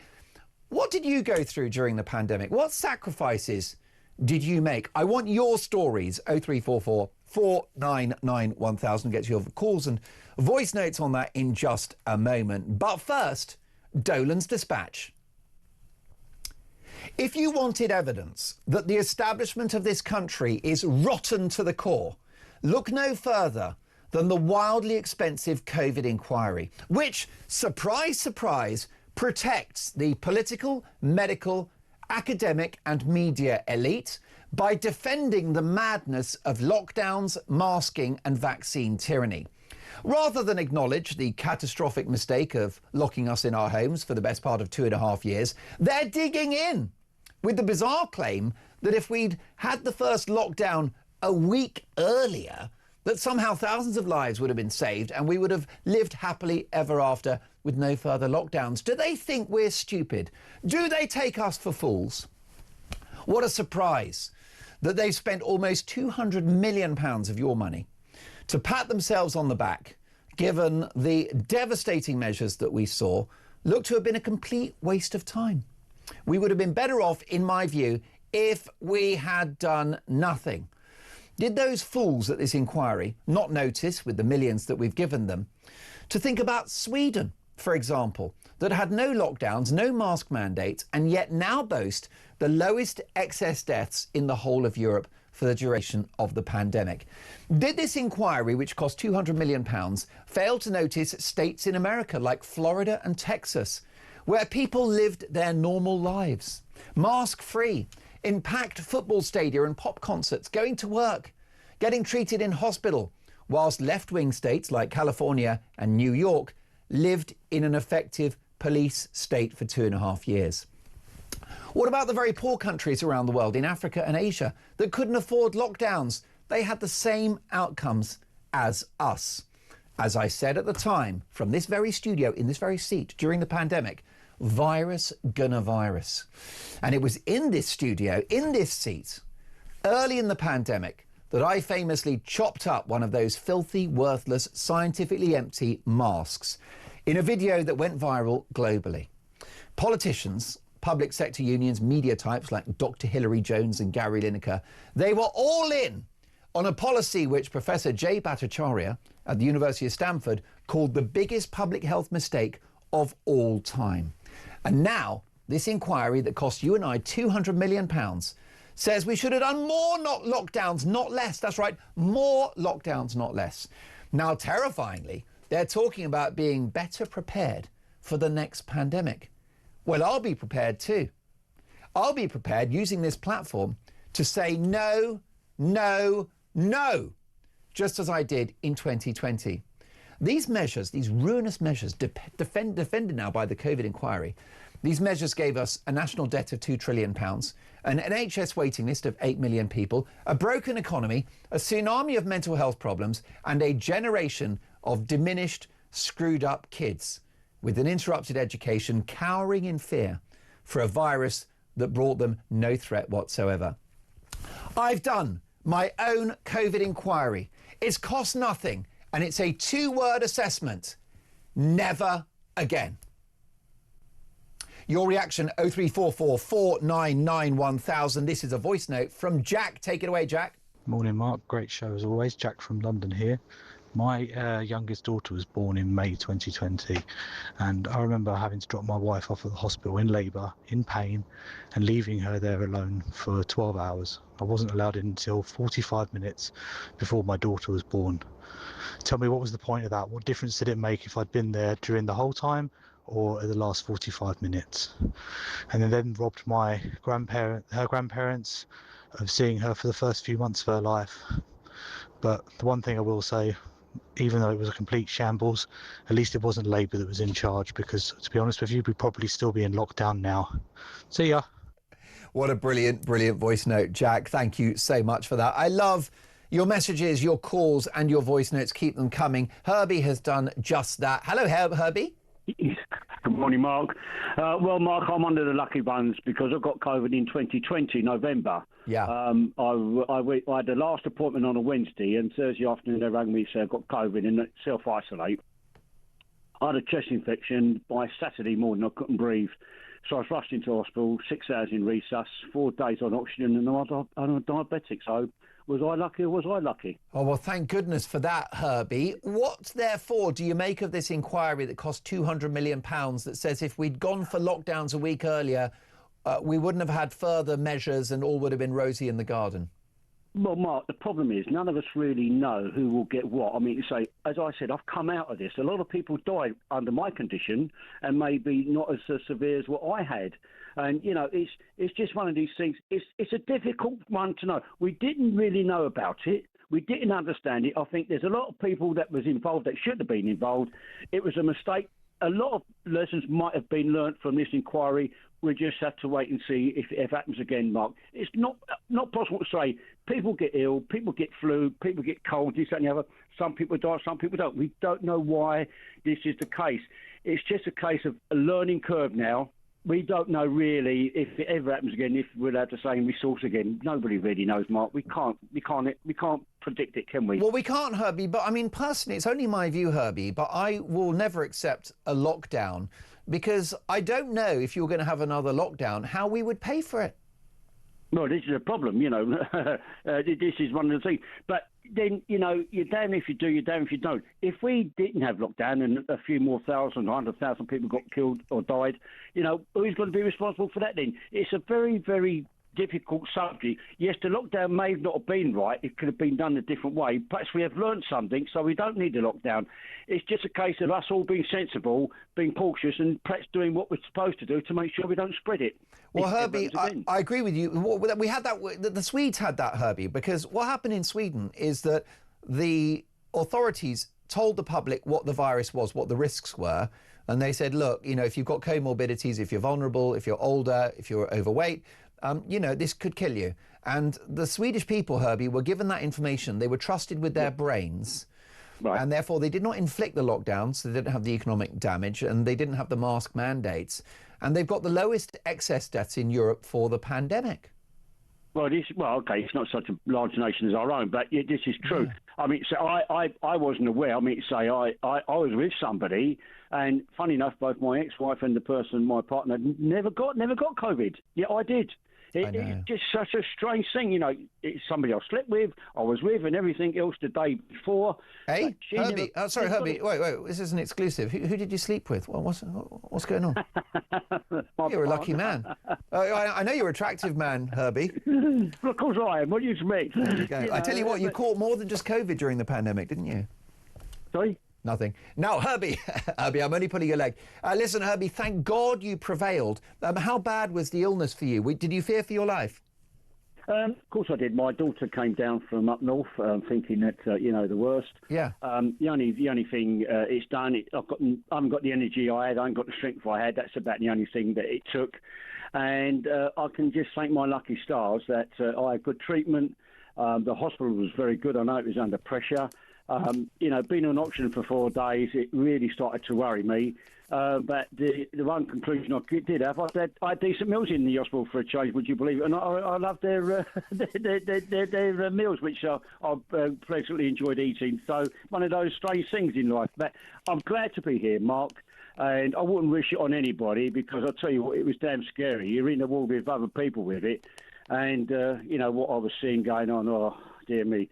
I'm just glad I didn't get that low or that bad, I tell you. Well, thank God you prevailed, Herbie. And, you know, it was obviously very scary at the time. The NHS did their job and more power to them because we've kept you on the planet, which is very important. Herbie, call me again soon.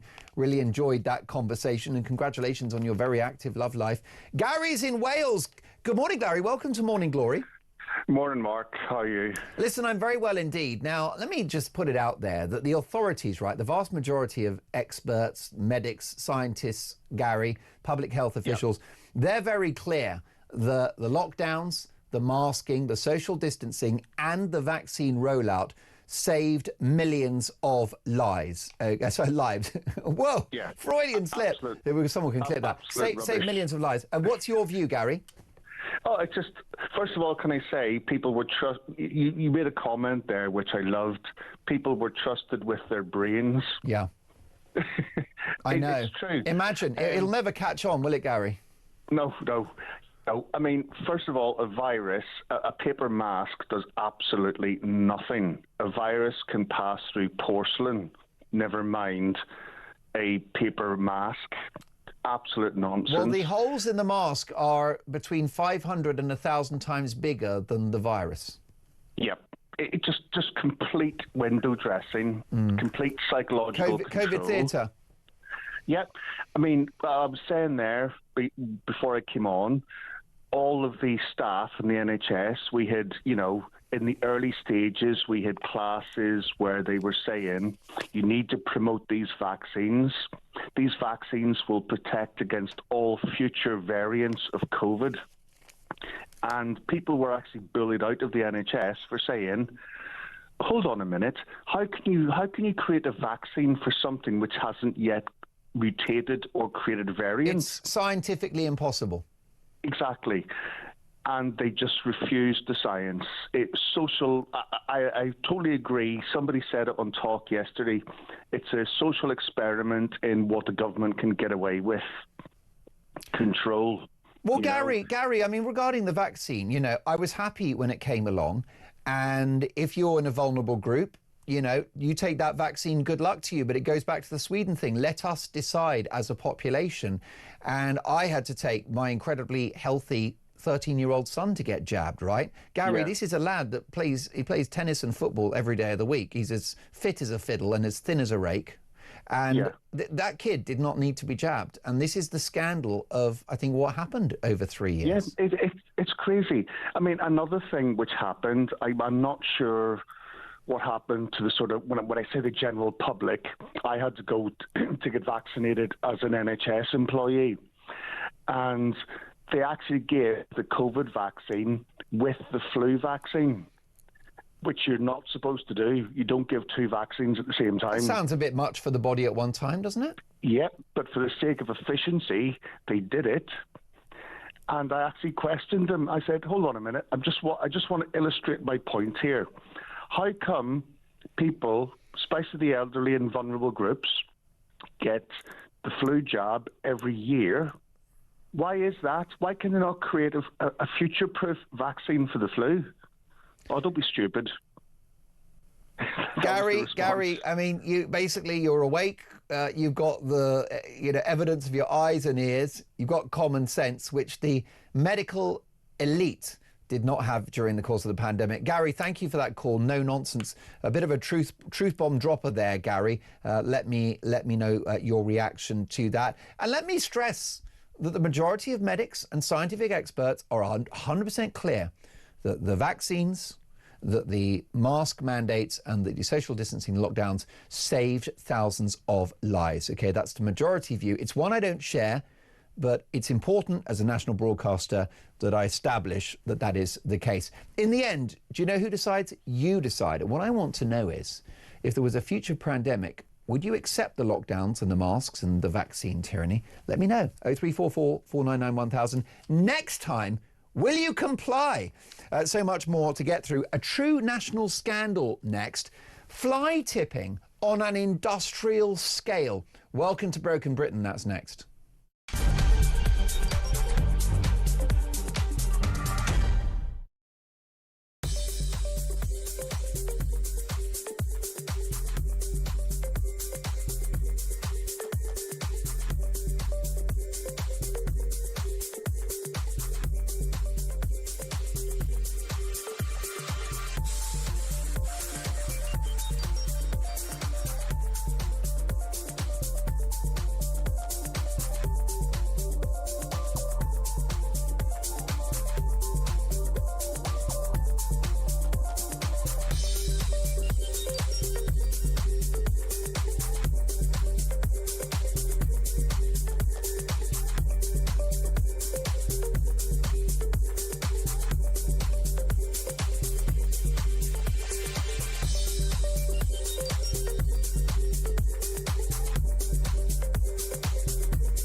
In terms of your question around taxes, there are no additional tax rises needed beyond the ones that I've set out. Don't need to increase taxes. I'm not coming back with more borrowing or more taxes. I will not increase your national insurance. I will not increase your VAT, and I will not increase your income tax. We don't need to come back for more. We've done that now. We've wiped the slate clean. The economic circumstances have declined, deteriorated since a year ago. We are having to look at taxes and spending.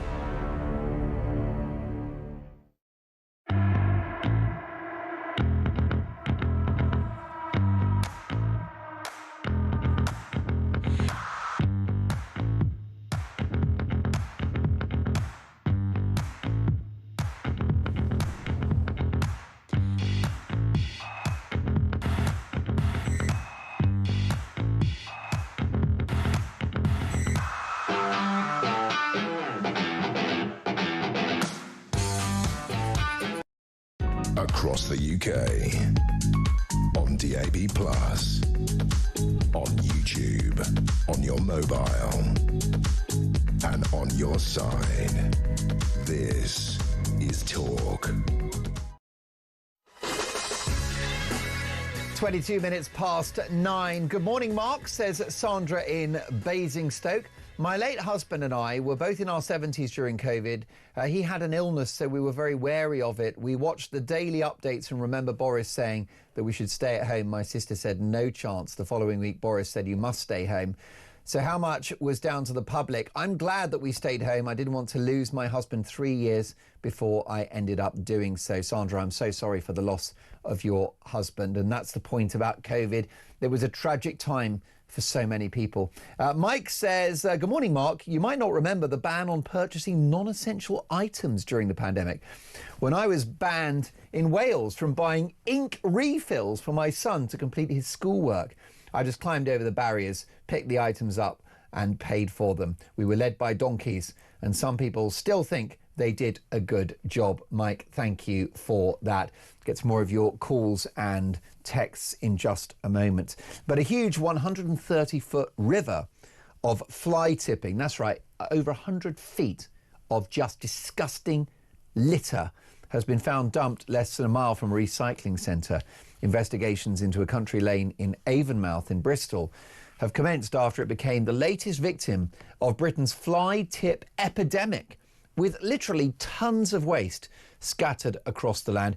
Who's doing it? How do we stop it? It's a national scandal.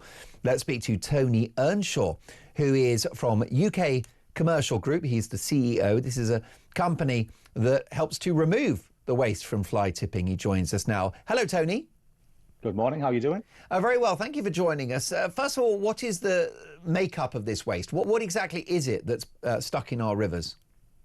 So this is not necessarily in river. It's alongside the landfill where it should be getting disposed of. Right. Like you said before, there is an epidemic in this country, and fly tipping is something we do on a daily basis. We get calls from the councils, from landlords, from private residents, where fly tipping is happening on a daily basis. You can see on your screen there the river of waste that's being dumped, which is thought to be done by criminal gangs because they make a lot of money off it. This is going to cost the taxpayer over £20,000 to remove.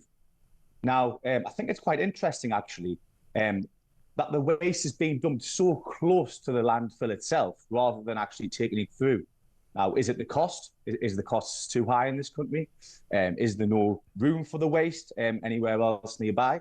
But you've got to ask these questions, and something has to be done about it. So tell me about the criminal element of this, Tony. Are these unscrupulous individuals going to people's houses and saying, we'll take your rubbish, with the public thinking that it's going to go and be recycled and it's not? Or what exactly, is the nature of the criminal model here?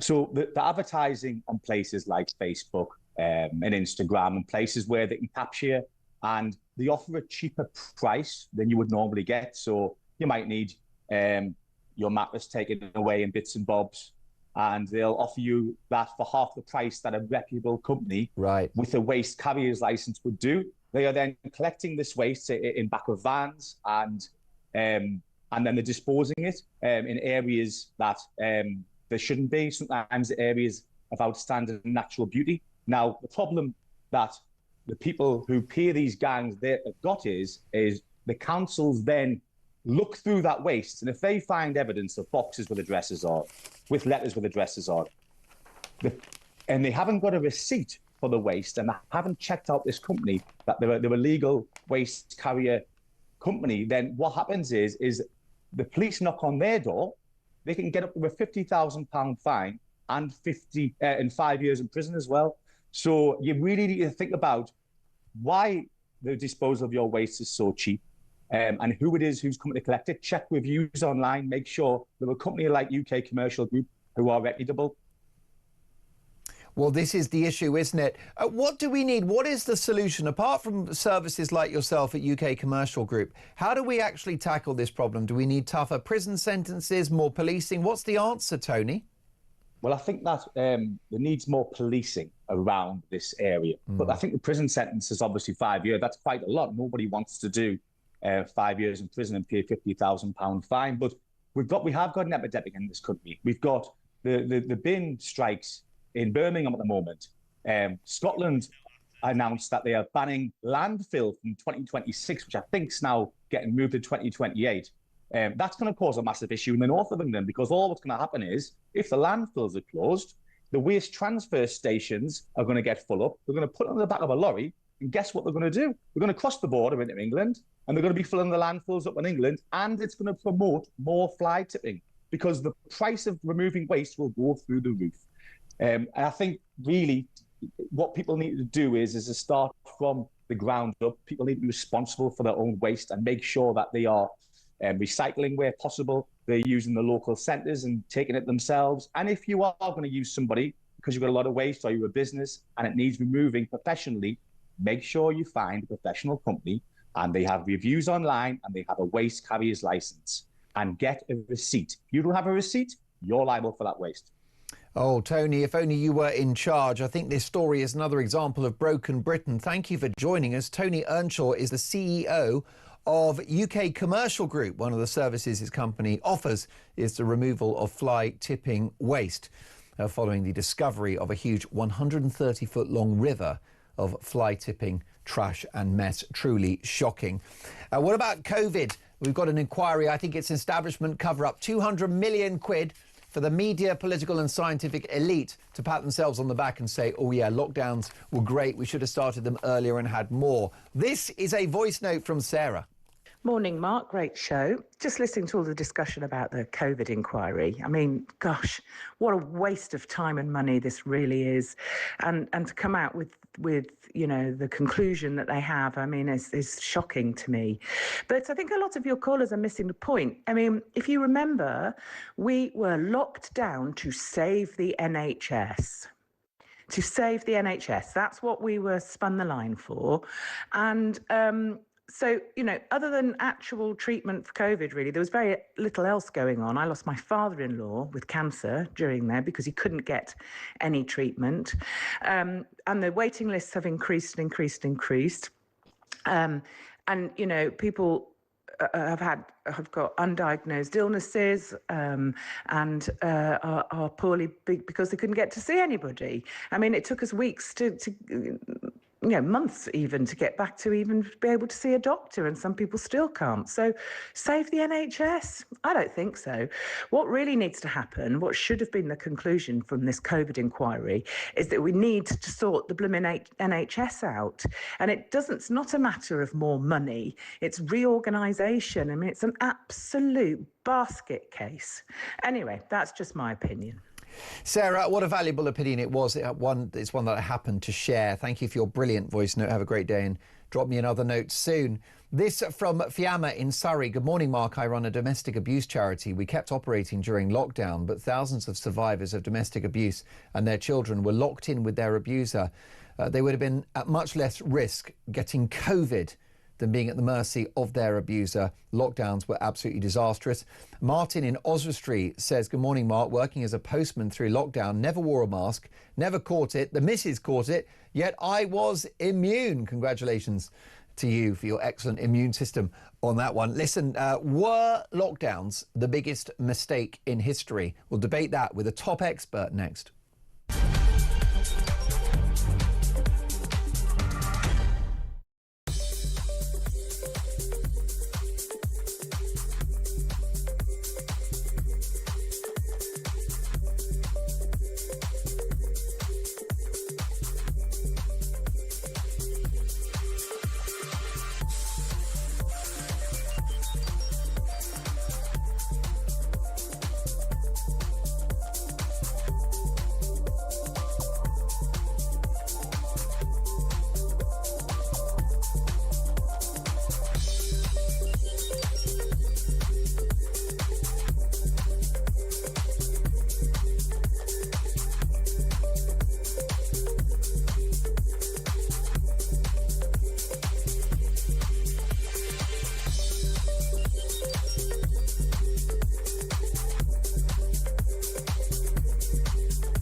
Across the UK, on DAB+, on YouTube, on your mobile, and on your side.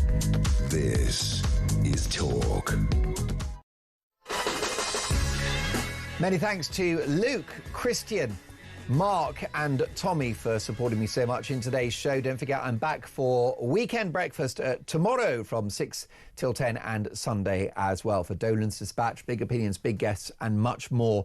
Besides, thanks for your company today on Morning Glory. It's 9:33 and coming up, more bad headlines for Prince Andrew. And is Harry and Meghan's marriage a sham? We'll come to that with a top royal biographer. But first, we're still reacting to the news of this £200 million COVID inquiry, which says that if we'd gone a week earlier with lockdowns, we'd have had much less damage. Is that true? Let's get the views now of someone that knows their onions in this department. It is Professor Tony Breslin, who is the author of Lessons for Lockdown. Good morning, Professor Breslin. Welcome to Morning Glory. Good morning, Mark.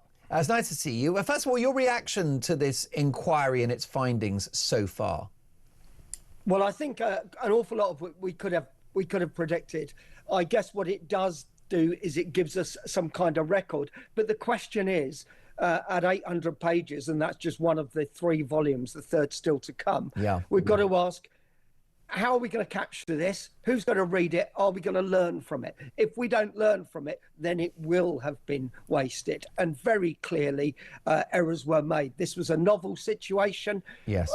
But nonetheless, the fact that it seems to reveal, for instance, that the education department, education is my specialism, had no plans for school closure seems to me incredible. You know, every business, every major business has a plan for unforced closures and what have you. To think that there wasn't such a plan for our education system, in a sense, that's a bigger issue than whether we did or whether we didn't, because people have to make decisions in the moment with the evidence they have.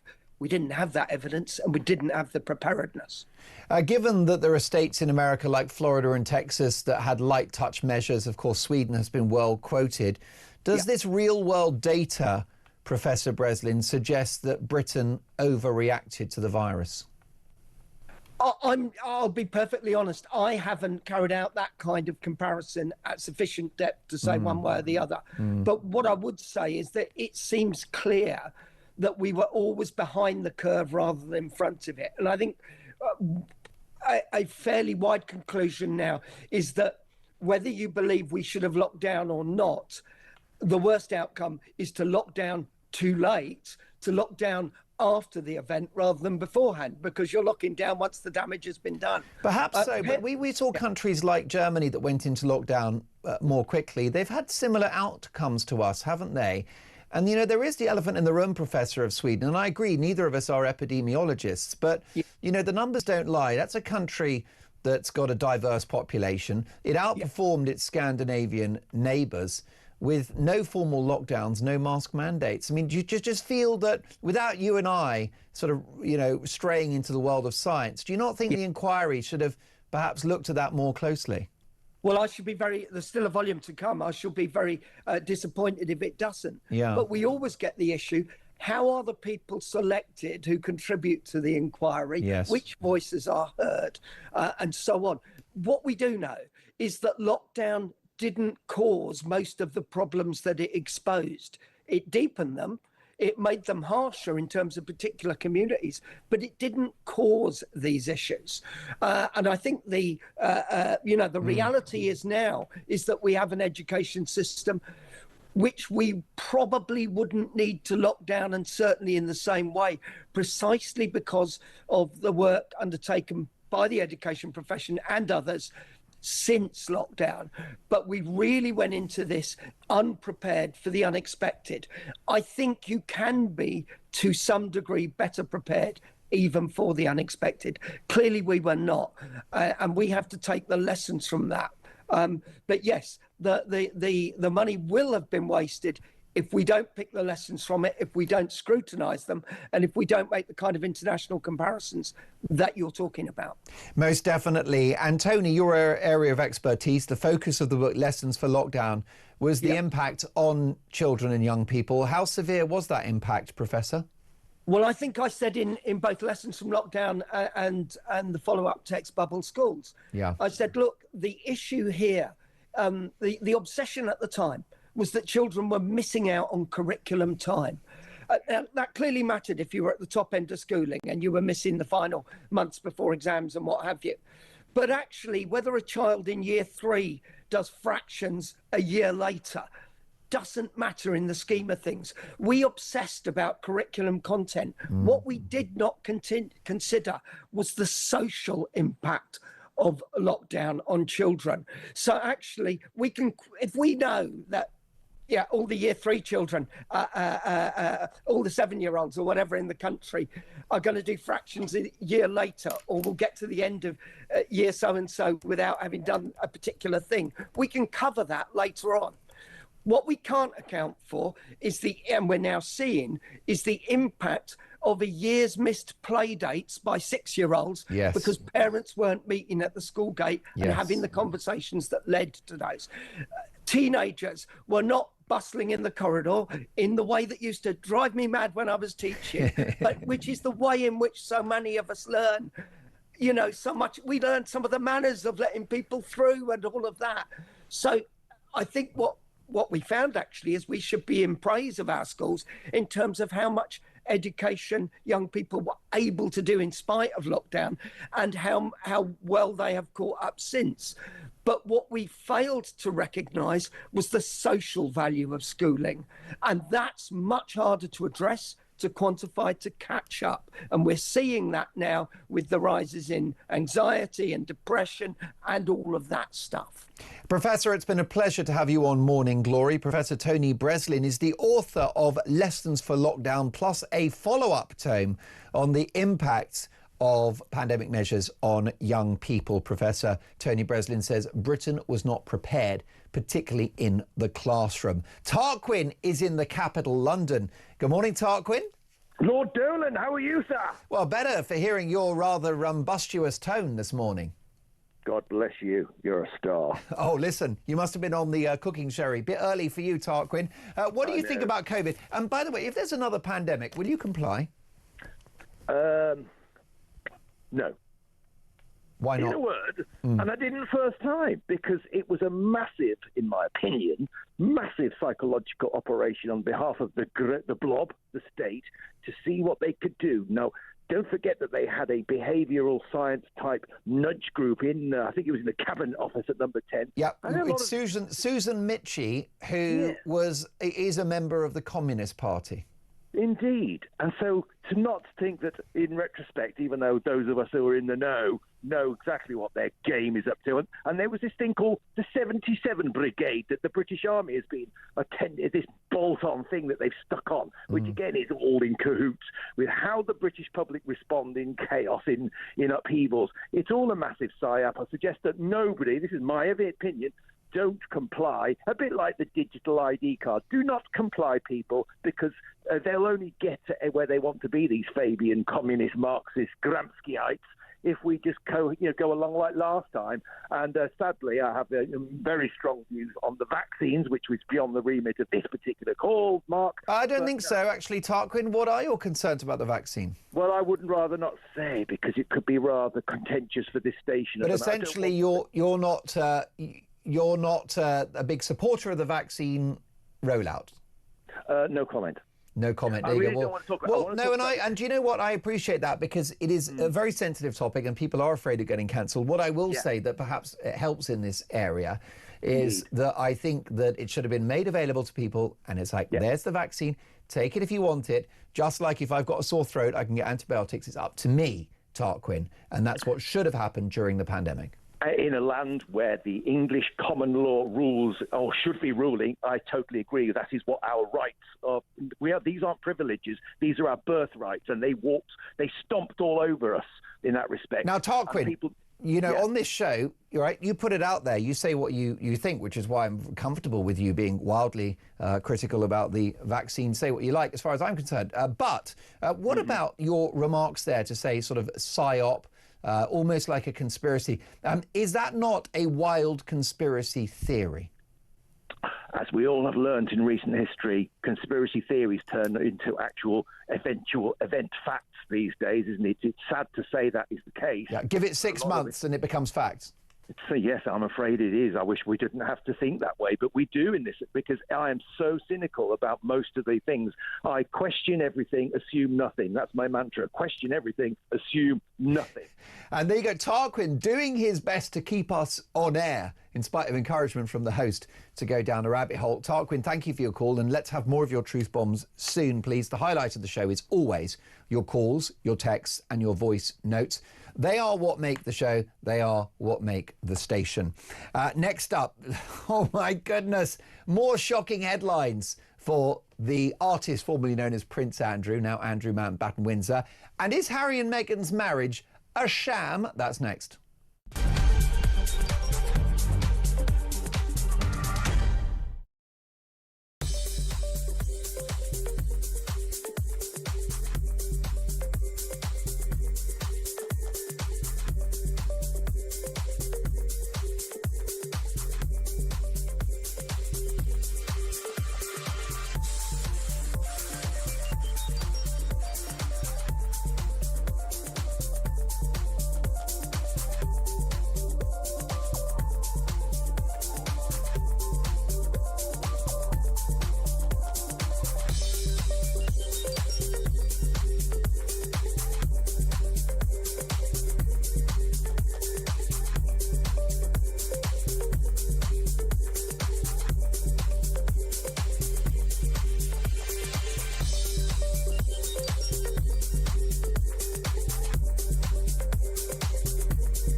Big news coming this December. Our talkTV app is moving to the Talk app.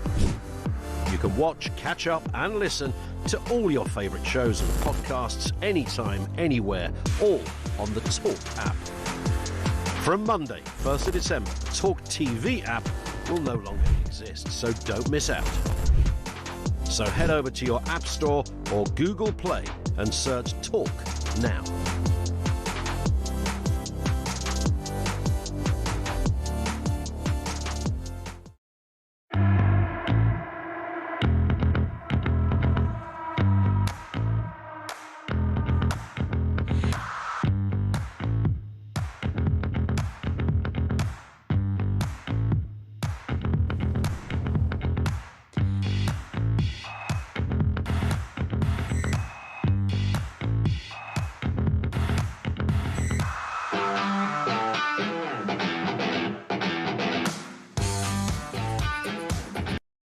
Across the UK, on DAB+, on YouTube, on your mobile, and on your side.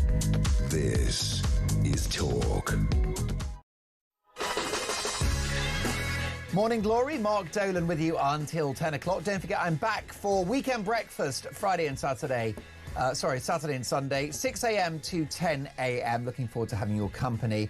And it's been a really busy show. Thanks for all the emails, all the texts, all of the voice notes, so many stories, and a big reaction to my interview with Orla Kilhane, who is a spokesperson for the Pink Ladies, who are going to be having a demonstration this weekend about the impact of illegal immigration on the safety of women and children. And this from Russell, who says, "Good morning, Mark, great show. My sister just started working as a doctor's receptionist near a migrant hotel. She was told that a doctor is on call full-time at the hotel. She asked why migrants were being prioritised above the local people. She was told that if any migrant fell ill or died or was seriously ill, the lefty lawyers would sue the practice for malpractice. Welcome to Broken Britain." Also, a big reaction to my interview with Sir Geoffrey Clifton-Brown, who talked about the BBC and the licence fee. Katie in Yorkshire, good morning, Katie. She said, "Mark, read the licence fee. I disagree with the man you had on. I haven't tuned in to watch anything by the BBC for years. Why should I pay the BBC licence fee when it has nothing to do with anything I watch or listen to? They don't pay any money to any other platform unless I'm misinformed." No, you're not, Katie. You're absolutely right about that. She says, "I feel people are forced to pay for something that they have no interest in. I pay subscriptions to what I want to watch and listen to, so will not pay for TV licenses. It's a BBC licence and they are taking money from people who don't give a damn about what they put out, their propaganda and their ideology. No thanks," says Katie in Yorkshire. Now, more bad headlines for the artist formerly known as Prince Andrew Mountbatten Windsor. But first, Meghan Markle, the Duchess of Sussex. It's revealed in a new interview given to Harper Bazaar magazine that somebody has to announce her name and title before she walks into a room. She still thinks she's royalty. Well, let's get the views now from journalistic royalty. Prince Harry's biographer, no less, Angela Levin. Good morning, Angela. Hello, good morning. What are the details here? This is a really, really interesting article by Harper's Bazaar magazine. I think Meghan thought it would be a softball interview, but the person that interviewed her has pretty much destroyed her reputation in this article, hasn't she? Totally. But that's because she doesn't listen to what she's saying. And the worst thing that I think in that, I'll come back to the other one in a minute, is that what she said about Harry, because she said that she really fell for him because she liked his childhood wonder and playfulness, and that he loves her so boldly and fully, right? No one word about her loving him. I can't imagine any man whose wife said that to him, that she was childlike wonder, and that's why she's much better than him. She's much more sensible, much more clever. And, you know, I think he'd walk out the door. But what a terrible thing to say about your husband. That's so patronising, so cruel, so awful. So that's the first thing, I think. Well, yes, I mean, I'm glad you mentioned that, Angela. Before we get to the royal titles, she is calling him a man boy, isn't she? She is saying the true bit out loud, which is that he's her accessory, he's the help, he's an assistant, he's the spare in his own marriage. Yes, but it's not even that he's a man boy. She's just a boy. Yeah. You know, I mean, I think it is so rude. And she thinks this is lovely. I mean, that's why she's got no idea how to behave. She can't be interviewed. She should realise that by now. But she says all the wrong thing. And actually, to get somebody, a member of staff, to call out, you know, Meghan, you know, Duchess of, you know, and you sort of say, well, what's the matter? You're not the royal. Harry is the royal. She hated the royal. She didn't want to take part in anything at all unless she got extra money while she was at the royal family. And how can she think that? She has to feel that she's absolutely super wonderful, super clever. But you're not super clever when you do something like that. It's cruel, nasty, and if that's what she thinks, she's even worse than I thought. Well, she's infantilizing him, calling him a sort of somebody with childlike wonder. It's a shocking thing, like you said, to say to your husband. And she didn't mention, as you said, that she loves Harry, but that he knows that he's got to look out for her and that he will, which doesn't sound like an expression of love. That sounds, Angela, like an instruction. Well, she said that he will always have me back. Well, when's he have my back? Have my back. Yeah. And I think the line was something like, he knows that he will always have my back. There's something coercive there, I think. I think it's a double thing. Let's have a double thing. That she actually, you know, is he going to go away before he comes back? And is it just she's there for patting her on her back, say, don't worry, dear. I prefer the first. I think it's so cruel, unnecessary. Well, that's right. You know, he's being gaslit by his own wife. And what about this suggestion in the article that when the journalist was with Meghan Markle, there's just one person in the room, and yet an official comes in and announces Meghan's title before she walks in? Yeah, that's what I said. It's absolutely ludicrous. Why does she want that? So that everybody knows that she's superior to everyone who's going to come in and talk to her? Yes. No, Catherine, Princess Catherine, she always says to people, my name's Catherine. She doesn't go around spouting all that. It's pathetic. And she's actually not a royal properly. She doesn't work for it. She hated it. You can't actually give yourself a name which you actually hated to have. I mean, it doesn't make sense. It makes no sense at all. And Angela, what about the trailer for Meghan's new Christmas special, which contains within it an egregious public display of affection between Meghan and Harry? In my view, he looks terrified, but let's, for those watching on YouTube and those listening on the radio, listen or watch to the trailer for With Love Meghan, the Christmas special. I love the holiday season. It's about finding time to connect with the people we love. Yeah. Yeah. Embracing traditions. I like this. There we go. And making new ones. We are now in the It's pretty jolly here. Let's go craft. Heyo. It's so pretty. So easy and elegant. It's better the next day and everything turns red. It's so festive. Being a hostess or a host, it's about making people feel comfortable. You can do things that make people feel a little bit more seen. See? Let the festivities commence and embrace the special touches that bring you joy. Should we see if this works? One, there we go. 2, 3. Oh! There we go.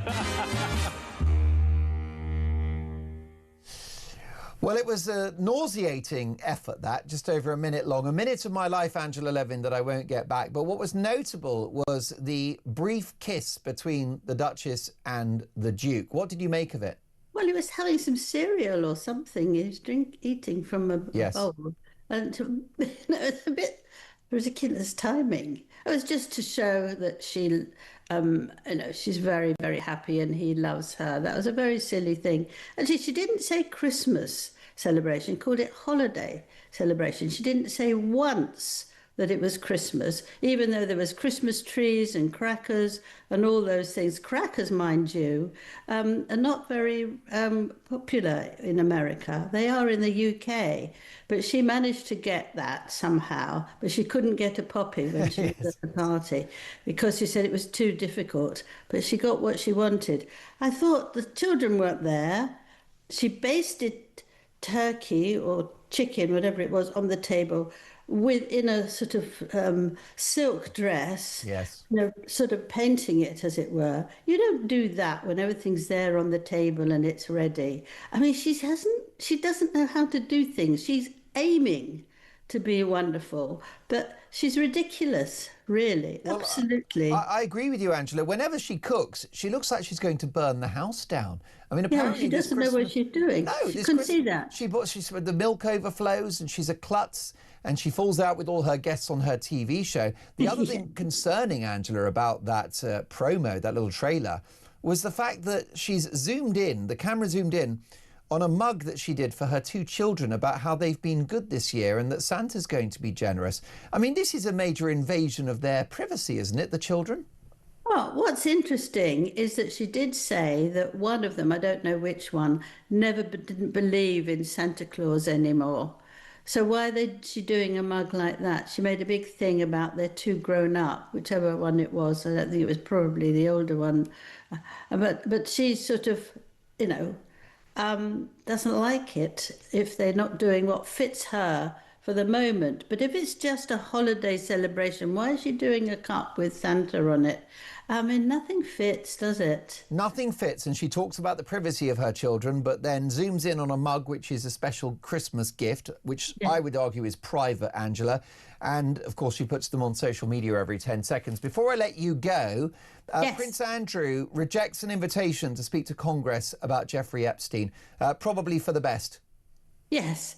I mean, I don't particularly like him, but I feel he's got the right to say no. They do ask politely. It's not a must. And I think he's got to protect himself if he doesn't want it. And actually, don't go, don't do it. If he doesn't have to, don't do it. We all know it's been dreadful, awful, but that's not going to do much better for him. And I think he can just actually say, thank you very much for inviting me, but, I'm washing my hair that day, or something silly. A titan of British journalism, Angela Levin, will catch up soon. We didn't have time for Craig on COVID. Maybe we'll play it out tomorrow if the story's still going. I think we will, Craig, actually. I'll put it out on Talk Breakfast tomorrow. Thank you for your voice note. But in the studio, we get a live voice note from the formidable, the fearless, the one and only, the fabulous Alex. Hello, Alex, how are you? A live voice note, is that it? So I'm just going to do a quick... Hi, this is Alex from Gloucester. And I think the COVID inquiry is just an absolute waste of time and money. Yes, a 200 million quid establishment